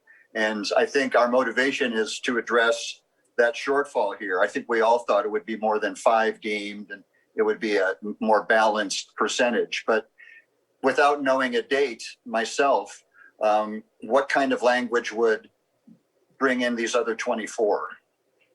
Gotcha. I'm just thinking for a second. Sure. If I may, while you think, Takara, this is Nicole. Mr. Chair. From the legal perspective, the way I'm hearing this is, so land use and planning rules change often. It is a risk that a person who is applying for a permit takes when they apply, that the rules may change between the time they apply and the time that their permit is approved. This is not an uncommon issue that planning departments have to deal with. Where it becomes tricky here, as I'm sure you're aware, is that we have 2 sets of permits and we have, because of circumstances, extended delays in processing with Lake County because of various issues that have come up in the last 2 years. But the way I hear it is this: we have 2 sets of permits. We have an early activation permit, which is a permit all on its own. It's a 6-month permit. It has its own conditions and it expires. And then we have a use permit, which may or may not be for similar or the same kinds of uses that the early activation permit had approved. They have to be applied for at the same time, but they are separate permits. When the law looks at changes in zoning, what it does is it creates what's called a pre-existing non-conforming use. When the zone changes and you have an approved use for your property, that becomes a pre-existing non-conforming use. It essentially gets frozen in time. When the zoning changes, when the rules change, you have to meet those changes, or if you have the pre-existing non-conforming use, you can continue with the use you had previously, but only exactly as it had been at the time of the change in the zoning. The problem here is when you have an early I think we're getting a little bit muddled. When you have an early activation permit, it is a permit all on its own.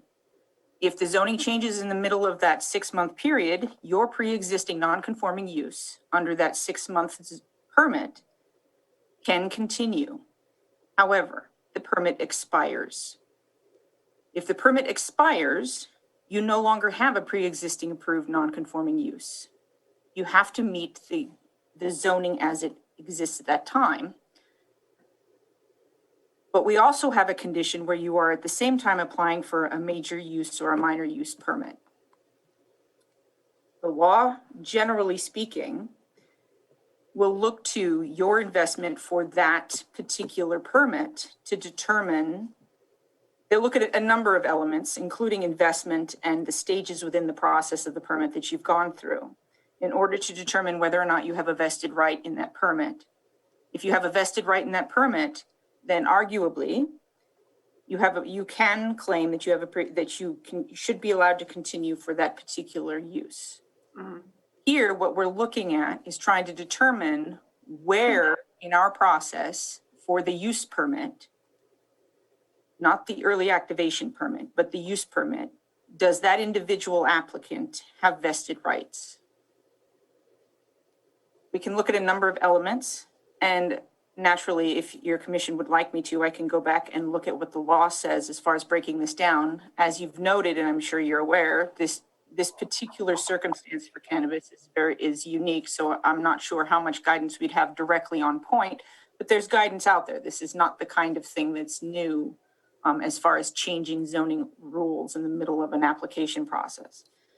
So there should be some guidance out there if your commission would like me to look. However, what it looks like you're trying to determine for the, let me pull up the actual language, for the grandfather language is when exactly does this right vest in the application process? So perhaps staff can provide you with some elements as far as what that process looks like for the use permit in order to determine how far into the process and at what point in that process a person is so vested in that they should be permitted to continue as a pre-existing non-conforming use. Essentially, they're not at that point because they don't have a permit, but essentially that they're vested so much in that process that they meet the grandfather clause language that you're looking for, if that makes sense. Yeah, that's great, Nicole. I have a question. So is there any way that we could pull out of the 24 that are in the FPZ that are incomplete? Is there a way that we can find out if any of those have had early activation? Well, if I may, Commissioner Price, I'm not looking, because in this case, we're looking at early activation and as an extension of the use permit. Right. It's a separate permit. Which makes this analysis a little bit more tricky, I understand.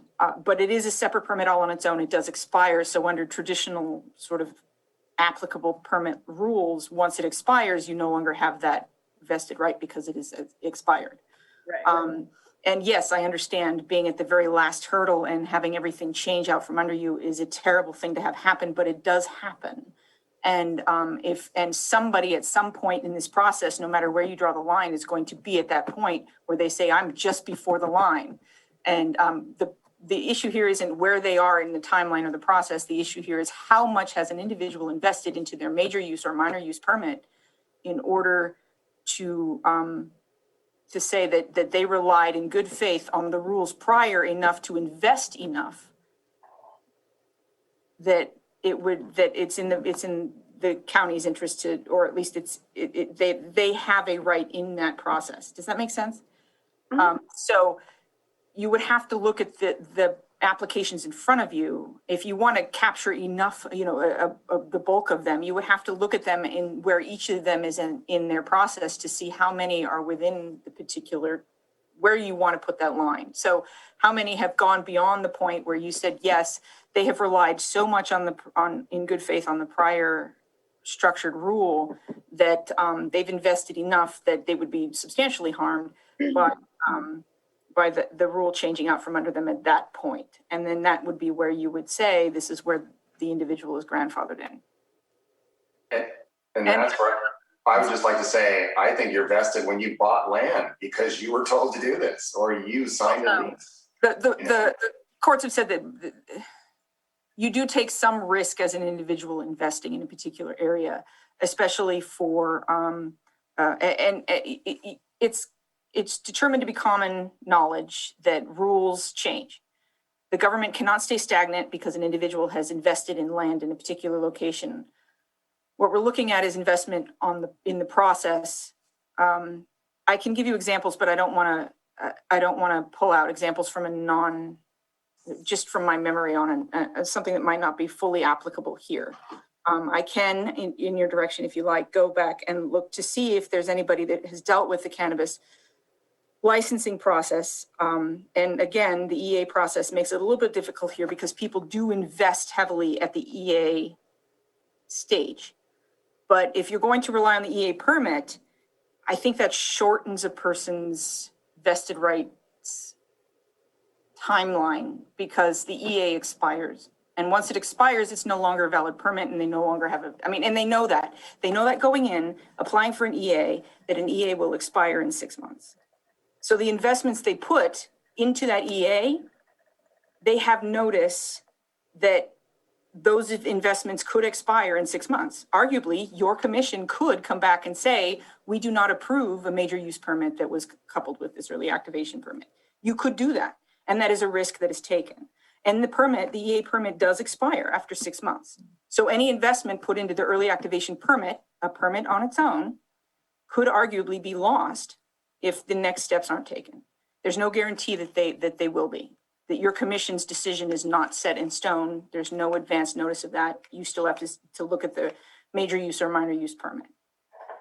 So if you want to attach it to a particular permit, the better option, I think, would be the early activation. The major use, minor use permits and where in the process those individuals are and how much investment. And it is at the court level, it would be a permit by permit analysis where they would look at the individual's investment and how much they relied on the previous laws and how far the previous ordinance and how far into the process they've gone. I'm not sure if that's helpful here for you trying to create an overarching policy that would encompass 40 to 50 permits in process. But you'd have to look at those. But if you do want to, staff could look at those permits and tell you what the bulk of them, how far the bulk of them have gotten into the process and why that particular point in the process should be considered it's sort of the point of vesting, for example. Nicole, that's what I was going to say. This is Commissioner Hess. Rather than a court process, it sounded like you were saying a staff review would be required to determine that point, and that is something that the commissioners could rely on.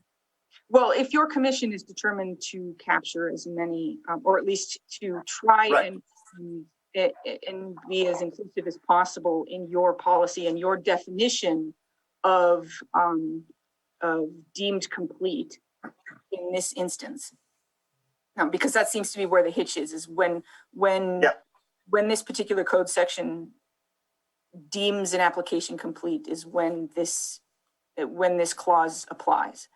So it is not when the application date-wise has been submitted, but when the application was deemed complete. Then you'd have to look at where in the process your commission determines that an individual who had been through this process has invested enough to be substantially harmed, I guess. I don't know what the court standard is. I'd have to go look, and I can do that if you would like me to. But that would be what your standard here is when you would like an application or the applications in this instance for this particular term to be applied or this particular paragraph to be applied would be when you define deemed complete. So how far they've gone through the process and how much they've vested in for the major use, minor use permit process.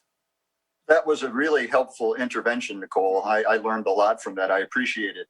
I'm wondering what my colleagues think about potentially continuing item 3, perhaps tackling 1, 2, and 5, if we could deal with those relatively quickly, and then circle back. But if that kind of review, which Nicole describes, would help us capture a larger universe of projects, I would think the planning staff would need time to do that review, and we wouldn't be able to complete that today. Would that be a fair comment, Takara? I'm shaking my head, yes, but for the record, yes, I think that's a fair comment. And I would like to say that we need to get more people. I'm getting texts right now. We need to get more people in, for sure. I think that's just, I don't even want to go there. But I think the 6 people, they need to be dealt with. It's been 3 months and this December 15th, and we need to deal with those folks too.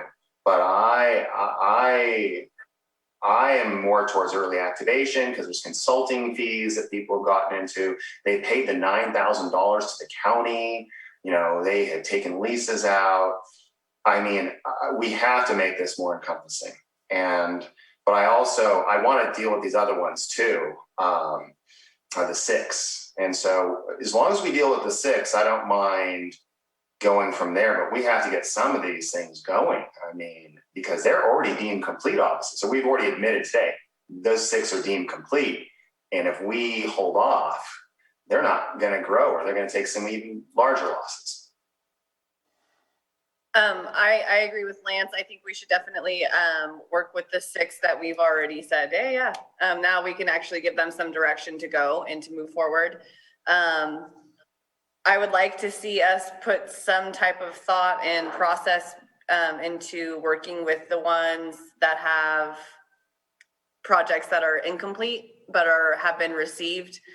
And just to be clear, Nicole, so the early activation permit is only good for 6 months, and it's applied for at the same time as your major use permit. However, how many times are you seeing a project get early activation and then their hearing in order to get their major use permit could be 6 to 8 to who knows how long? So That is correct. I understand that part of it. So I do appreciate your clarification on that.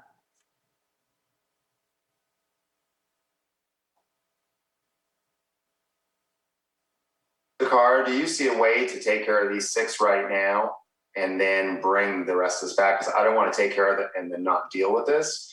But again, I think the other subjects seem to be relative well. So 2, 3, 4, and 5, sure.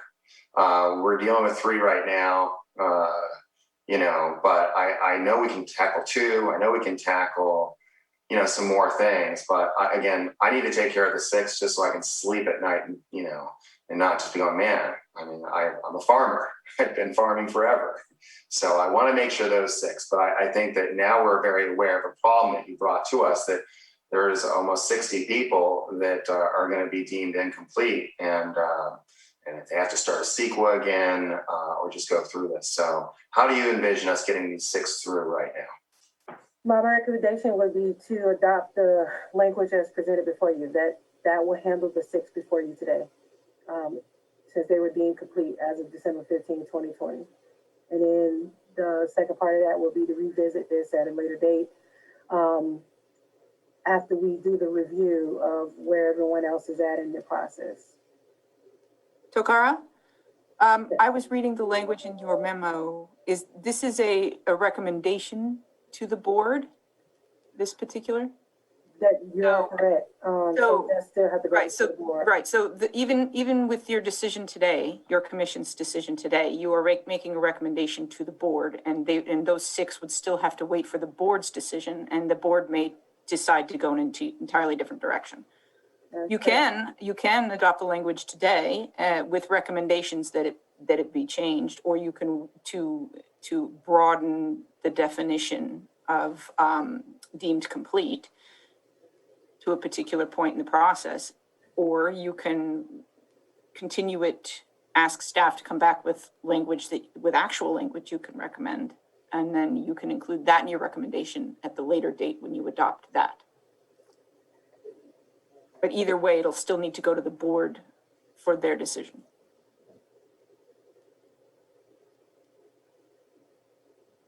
That's correct. So an option exists that this number 3 grandfather language is adopted with additional recommendations to the board to address the people that are not part of the 6. And we simply are indicating to the Board of Supervisors that we feel the language must be more expansive, but we cannot proceed further today on that point because that would require a staff review of those 24 applications. Well, my understanding is you can recommend, I mean, it would take some adjustment of the language to the motion in the report, but my understanding is you can recommend that the board adopt a broader definition for deemed complete. That's what I was trying to say, Nicole, in my stumbling way. No, you did a great job. You did a great job. Okay. Lance, what do you think of that? I mean, I think we're in agreement to take care of the 6, but we're not happy with that deemed complete. And obviously there needs to be some research on it, but obviously there's 60 people that want to grow this year and this is a limbo. And so I think obviously we have to approve this, where it is. And then and really maybe put it in stronger words that, this has to be more inclusive. And so hopefully they can deal with it there, and that we don't want to see it come back to us in a full circle either. We want to make sure that once we hand this thing off, maybe they can deal with those people, but we're already giving permission we want it to be more inclusive. And again, I would be fine with early activations that were good actors. I mean, I just really want to make sure. So it sounds like Nicole's kind of given us a path forward, because there's a lot of lives at stake, whether it's the people that have invested or just jobs here in the county. Yeah, just so I'm clear, I don't want to leave it hanging.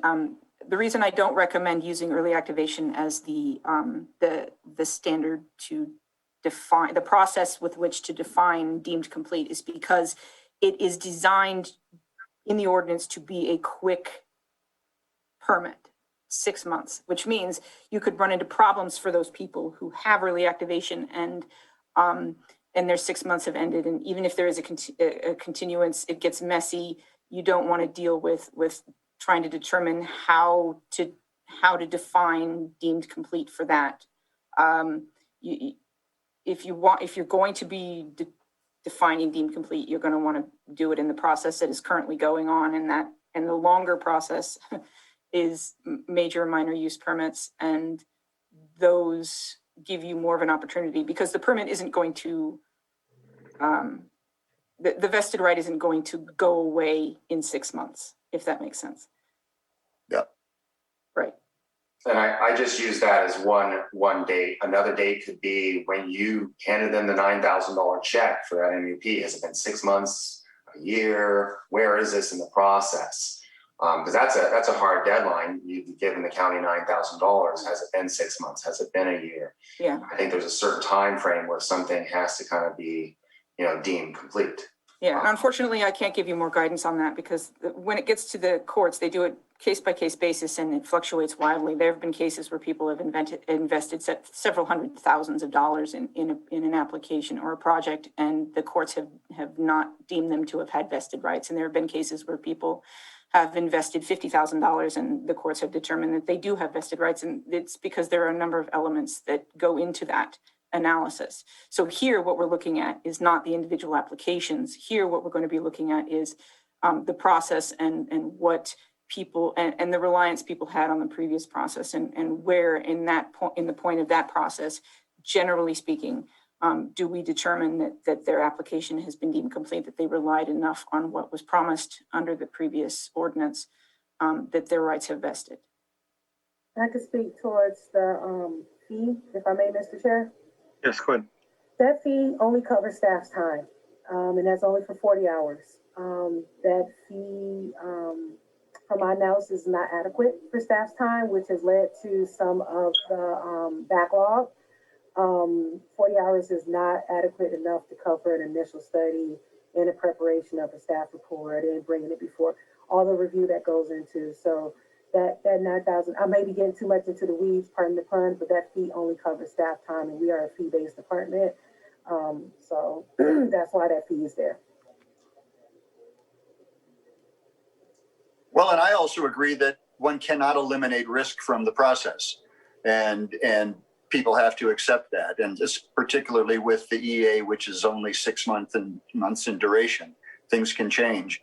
But it sounded to me like we were at the point where we could pass this language and in that case, protect the 6, but also add language to what we would pass that would indicate to the supervisors that there's an additional population that needs to be addressed in terms of, in other words, the other 24, so to speak, that were not deemed complete. we're trying to expand the language so that more of those people can be captured, even though there's no guarantee that all 24, in addition to the 6, could be made whole. But we don't think the current language takes care of those 24 adequately. But we want to help the 6 and get that going forward today and onto the supervisors. Nicole, you had mentioned some language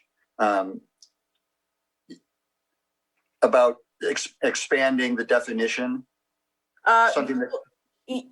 Yeah, it sounds as if the hitch here is that is where staff draws the line, essentially, how they define deemed complete. And I do know Commissioner Williams had identified the other definition of deemed complete that we do have in our ordinance, or at least in staff's paperwork when you first apply for an application. And but I'm not sure what Takara had mentioned, what she was using as her standard, that it was based on state law and something else. I have not seen the ordinances or the state laws that she's relying on, so I couldn't honestly speak to whether or not that's something we have to stick to. But again,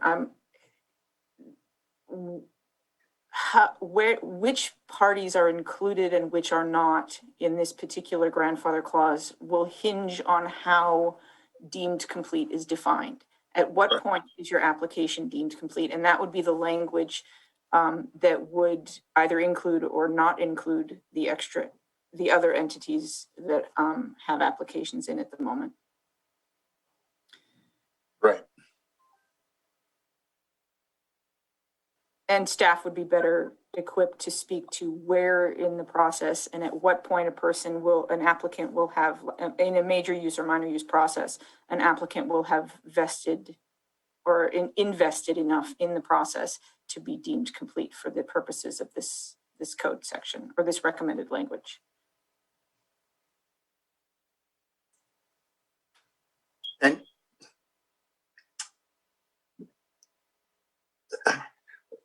I don't think it's realistic to imply that we can protect everybody or bring everybody into this envelope. If we change this language, there will probably still be some winners or losers, which we cannot control. But I thought we were just about at the point where we could agree to send on this language to the commission, to the supervisors, with some added verbiage about expanding that definition of deemed complete. That we want to point out to the supervisors that must be addressed rather than with the original grandfather language. I'm following you, John. I think we're all kind of working towards that, right? Yeah. In other words, we can't decide today what that definition of deemed complete is. That would require analysis by staff on those particular applications, projects. But we can indicate that to the supervisors that we think that is something that needs to be taken into consideration. It's not complete language that the board might be hoping to get from us, but we sound like we're a bit conflicted, and understandably. Right, and we can address the 6 that we have on our plate, so to speak, and then work with the remainders as well. I like that.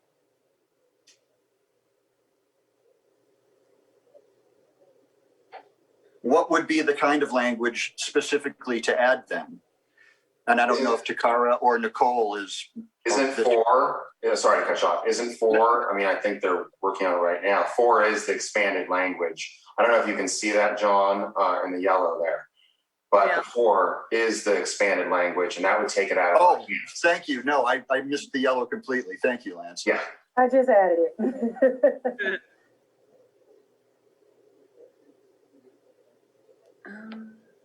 So now how does that language treat the 6? I think that this language does not treat the 6. Rather, the adoption of the grandfather language treats the 6 today. And then this addition of 4 would provide direction to the Board of Supervisors asking for guidance on changing the language so that we can come back and treat the rest of them. I think that's a pretty good outcome. And in my mind, that includes maybe I should add deemed complete language, and from what I've heard, also whether or not it should expand outside of the farmland protection zone. I don't know if that's something the planning commission would wish to add it or just focus on deemed complete. My inclination is to focus on deemed complete. That's my thought. I agree. I think it's all about that point. And I believe that once that's solved, because we have to make a line in the sand. Mm-hmm. So there's no doubt about it.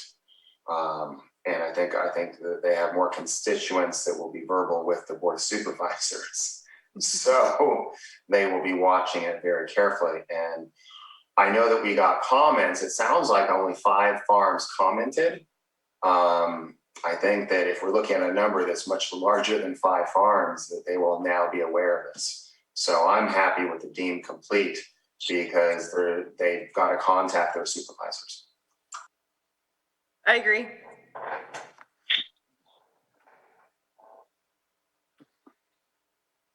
Okay, with that, are we prepared to take any action?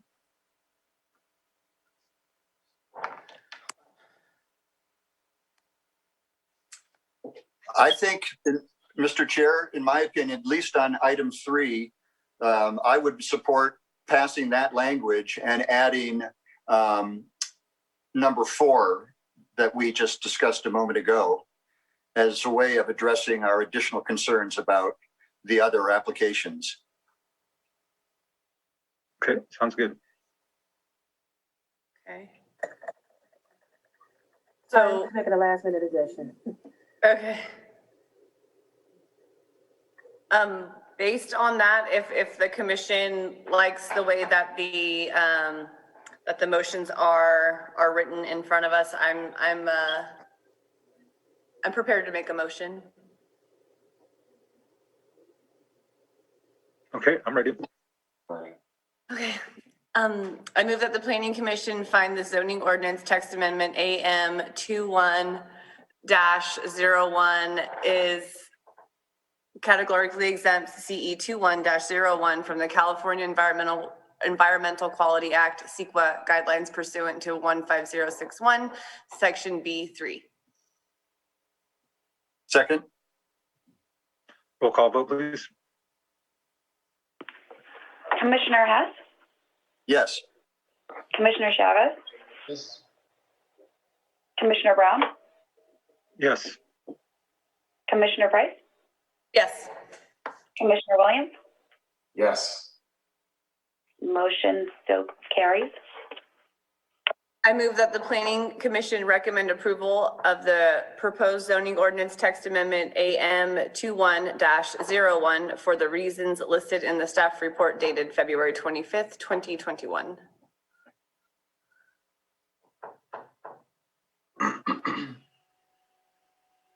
Second. Roll call vote.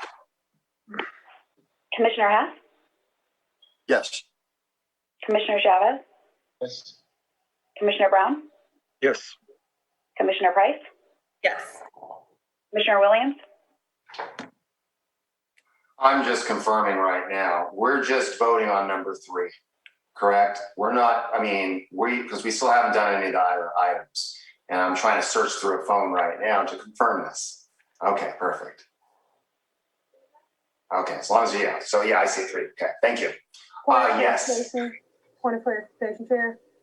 I thought we were voting on all of these items. No, I'm not doing this again. That's why we have to pick one item at a time. I'm not having this happen again. Okay, so would we like to do, so we're voting on, I want to make sure I understand this correctly. You want to vote on each of these recommendations individually? I think we're in a little bit of a bind right now. I think we've agreed on how to proceed on number 3. it seems to me we can discuss the others and then just pass all 6 at one time. Or all 5. But what Lance is saying is that while we may have resolved 3 to our satisfaction, he still has some comments he would like to make on 5, 2, or 1, perhaps. Yeah, we haven't dealt with any of them. Gotcha. Okay, so then I will recommend that we hold off on the motions because these motions are to approve all of them in mass. That's what I thought. Okay. Number 2 is to approve all of these recommendations, 3, 4, 5, with the addition of this in mass. And I saw 3 in abbreviation. That's why I said, okay, so we're only dealing with 3. But then I was like, I got to double check this. We haven't really discussed everything else. We've been on one subject. We've been on number 3. We haven't talked about sunset. We haven't talked about 5. We haven't talked about 1 or 2. So there's no way we can, I mean, if everyone wants to quickly just say, oh, I'm okay with 1, 2, 3, 4. But I mean, I don't have a problem with 2, but 1, I mean, we haven't discussed any of it. I just think we're kind of rushing into things, and that's where I'm having a big issue here. Is that I said we need to separate this stuff, deal with 1 issue, and go from there. And so I definitely, I mean, we haven't talked about 1. We haven't talked about 2. So I'm just sitting there just going. So then I think we would have to rescind the vote. This is where my knowledge of Robert's rules gets a little fuzzy. How will we handle that since we have an active motion and active votes on the floor?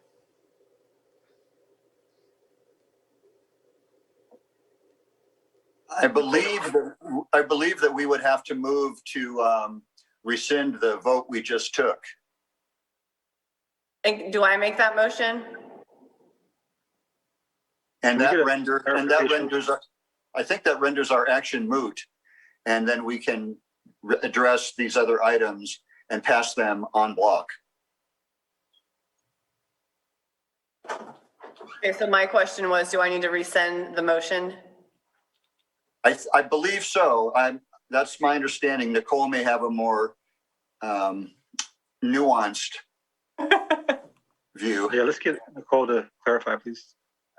So the question is, do you rescind the motions that have been done already for discussion? Yes. Yes. Yes. If you wish to change them, yes. Okay, so I just say, we're making a motion to rescind the previous vote or the motion? Just a moment. The previous action. Previous action. Why can't I see anything? I'll second. Thank you. Let's get a roll call for that, please. Commissioner Hart? Yes. Commissioner Chavez? Yes. Commissioner Brown? Yes. Commissioner Price? Yes. Commissioner Williams? Yes. Motion so carries.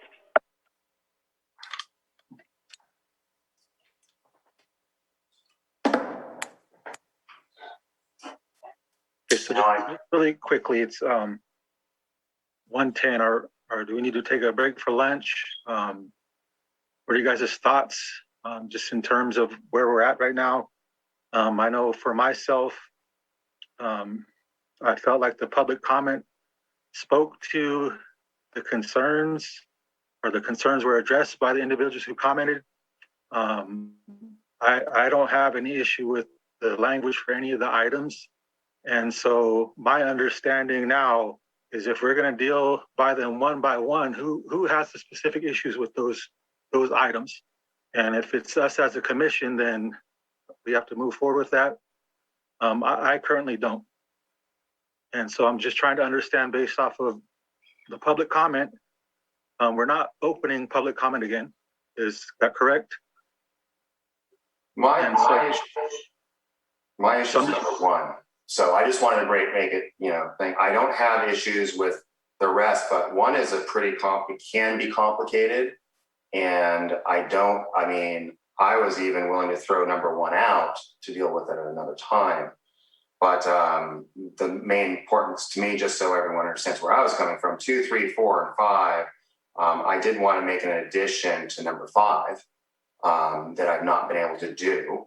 The sunset language, I don't think we can change that. So I just wanted to quickly speak on that. But again, I really want to review this stuff and not be in a situation where we were once before. Did that get passed? And there was that time when we did that, I think, at the last hearing. So, Mr. Chair, the Yes. comment period was for the item in its entirety. So you did satisfy the comment period section or requirement. Now we are on the commission's discussion. So if the commission wishes to continue to discuss, however way you choose as a commission is the way you proceed. Okay, thank you. Mr. Chair, I'm with you. I think we can narrow the number of items that still need discussion. It sounds like Commissioner Williams is placing a lot of importance on number 1. I'm fine with 2 through 5. And if we can understand just how much more we'd like to tackle today, maybe we can decide whether we just want to continue to work through that. If it's really just only one more item to discuss more thoroughly. I don't know where the other commissioners are on all 5 items. All right, thank you, John. and again, yeah, I'm just really concerned about 1 because it brings up other things with a net farmland designation. Now, what was passed by the Board of Supervisors were farmland protection zones, but when we start talking about these designations, 500 feet, there was talk about letters from neighbors as well. So I think there's a couple things. There was also some letters that were handed out for farmland designation from Steve, the Ag Department, that were already pre-approved. And so I don't want to get into another situation where we just nullified a whole bunch of people, yet it's already been approved. And that's what really got me going. I was just like, oh no. I mean, we don't know the numbers yet on that. We don't know how many people are affected on number 1.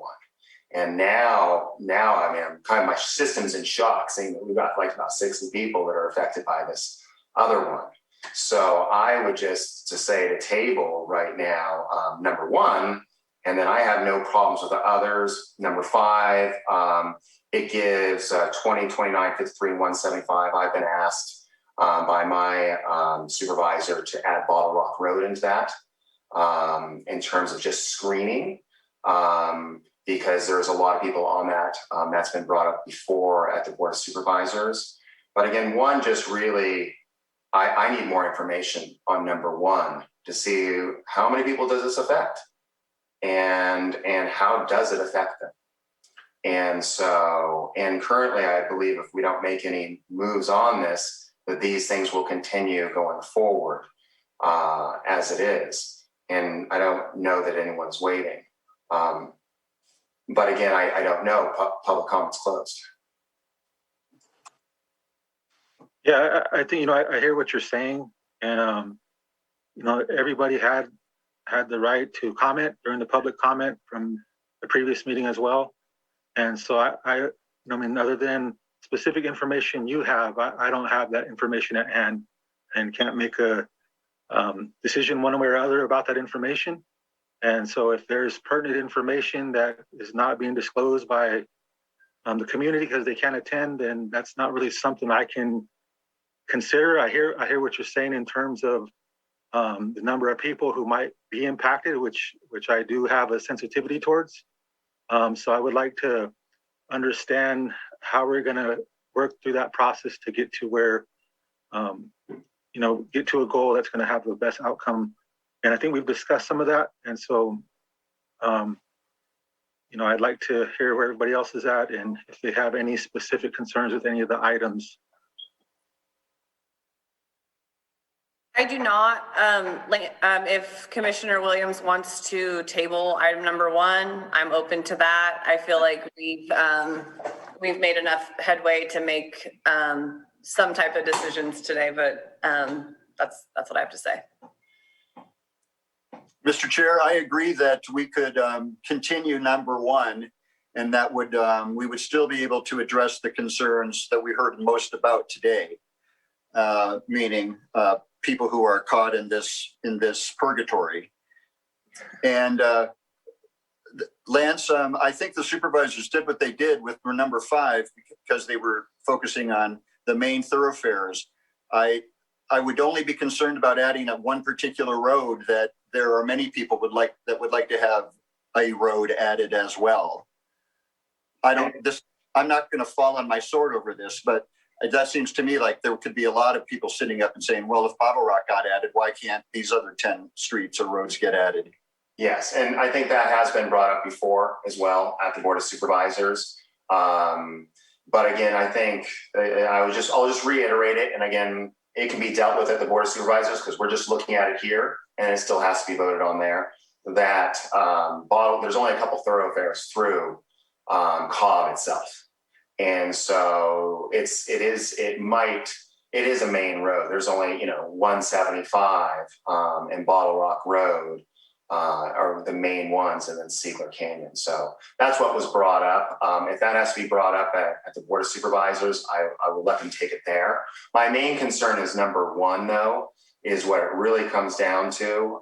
So I've said that, again, our district would like Bottle Rock Road, and it's again, one of those main thoroughfares. But again, right now it's just about number 1. I need more information. I would like to ask Takara to bring back to us on number 1, how many people are affected by this. And I'd like to see how they are affected. And I just don't want to see any situations. At least it's only mostly a buffer zone. But at this point in time, I know that again, that working and watching how the farmland protection zone was done, that when that was coming up, there was certain things that a lot of it came about because there was issues with neighbors. And I don't think we've currently addressed, if a letter is going to be okay from a neighbor and how to really deal with that. And then there's certain circumstances that might come up.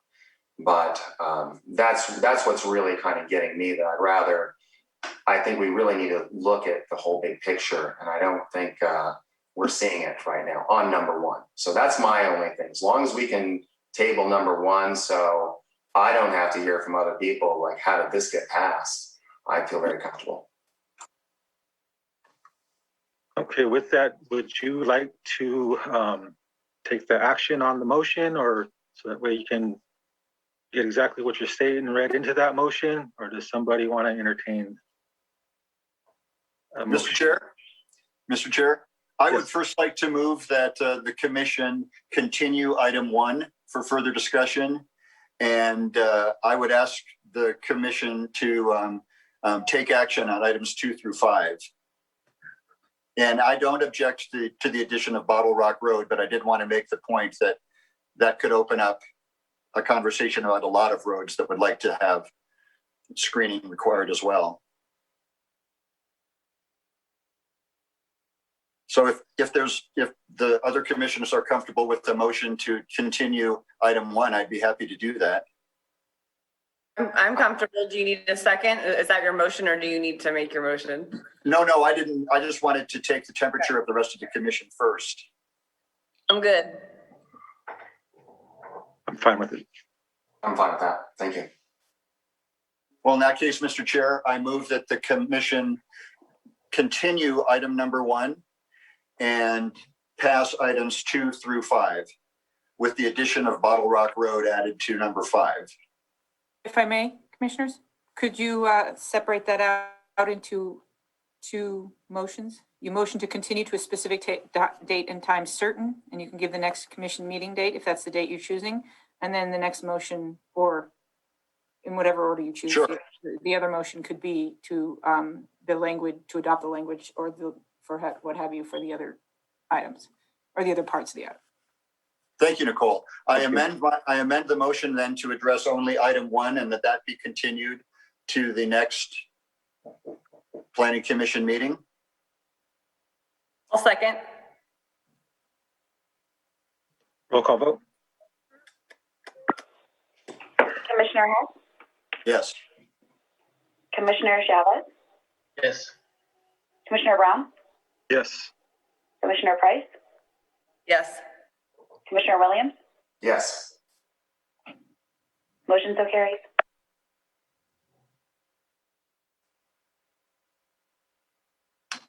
And if the commission pleases, I will further move that we pass items 2 through 5 and submit our recommendations to the Board of Supervisors. I'll second. Roll call vote, please.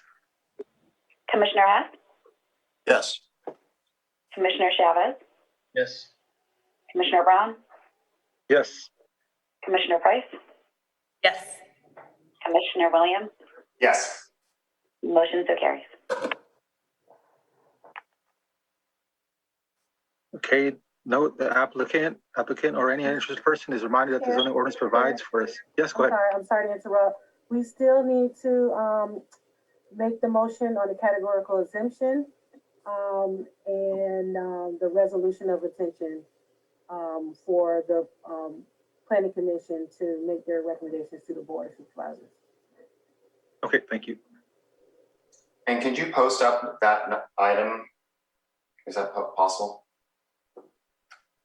It's at the bottom of the memo. Those are the 3 we'd like to see. Yeah.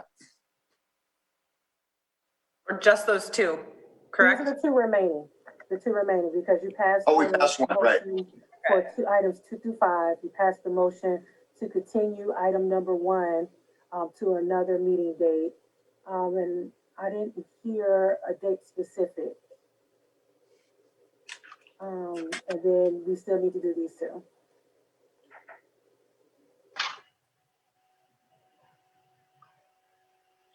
I'm prepared to make a motion.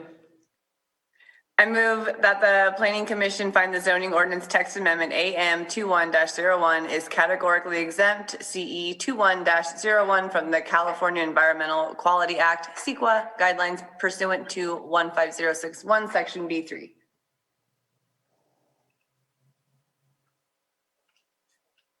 Second. Roll call vote.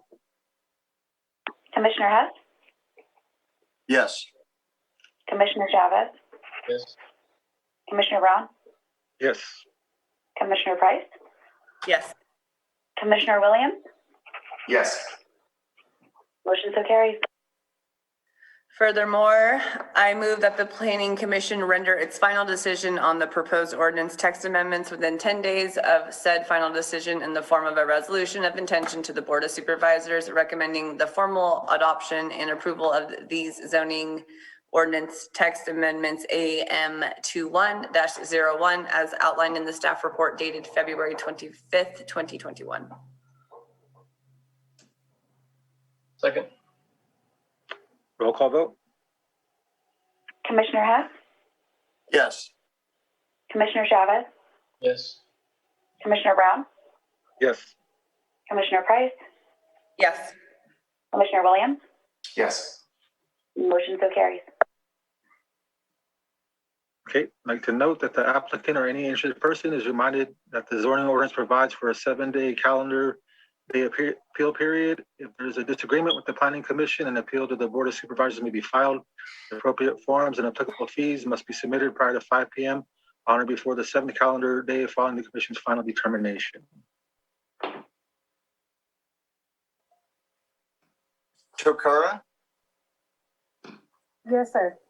did I hear you say you needed to, a date certain for the continued item?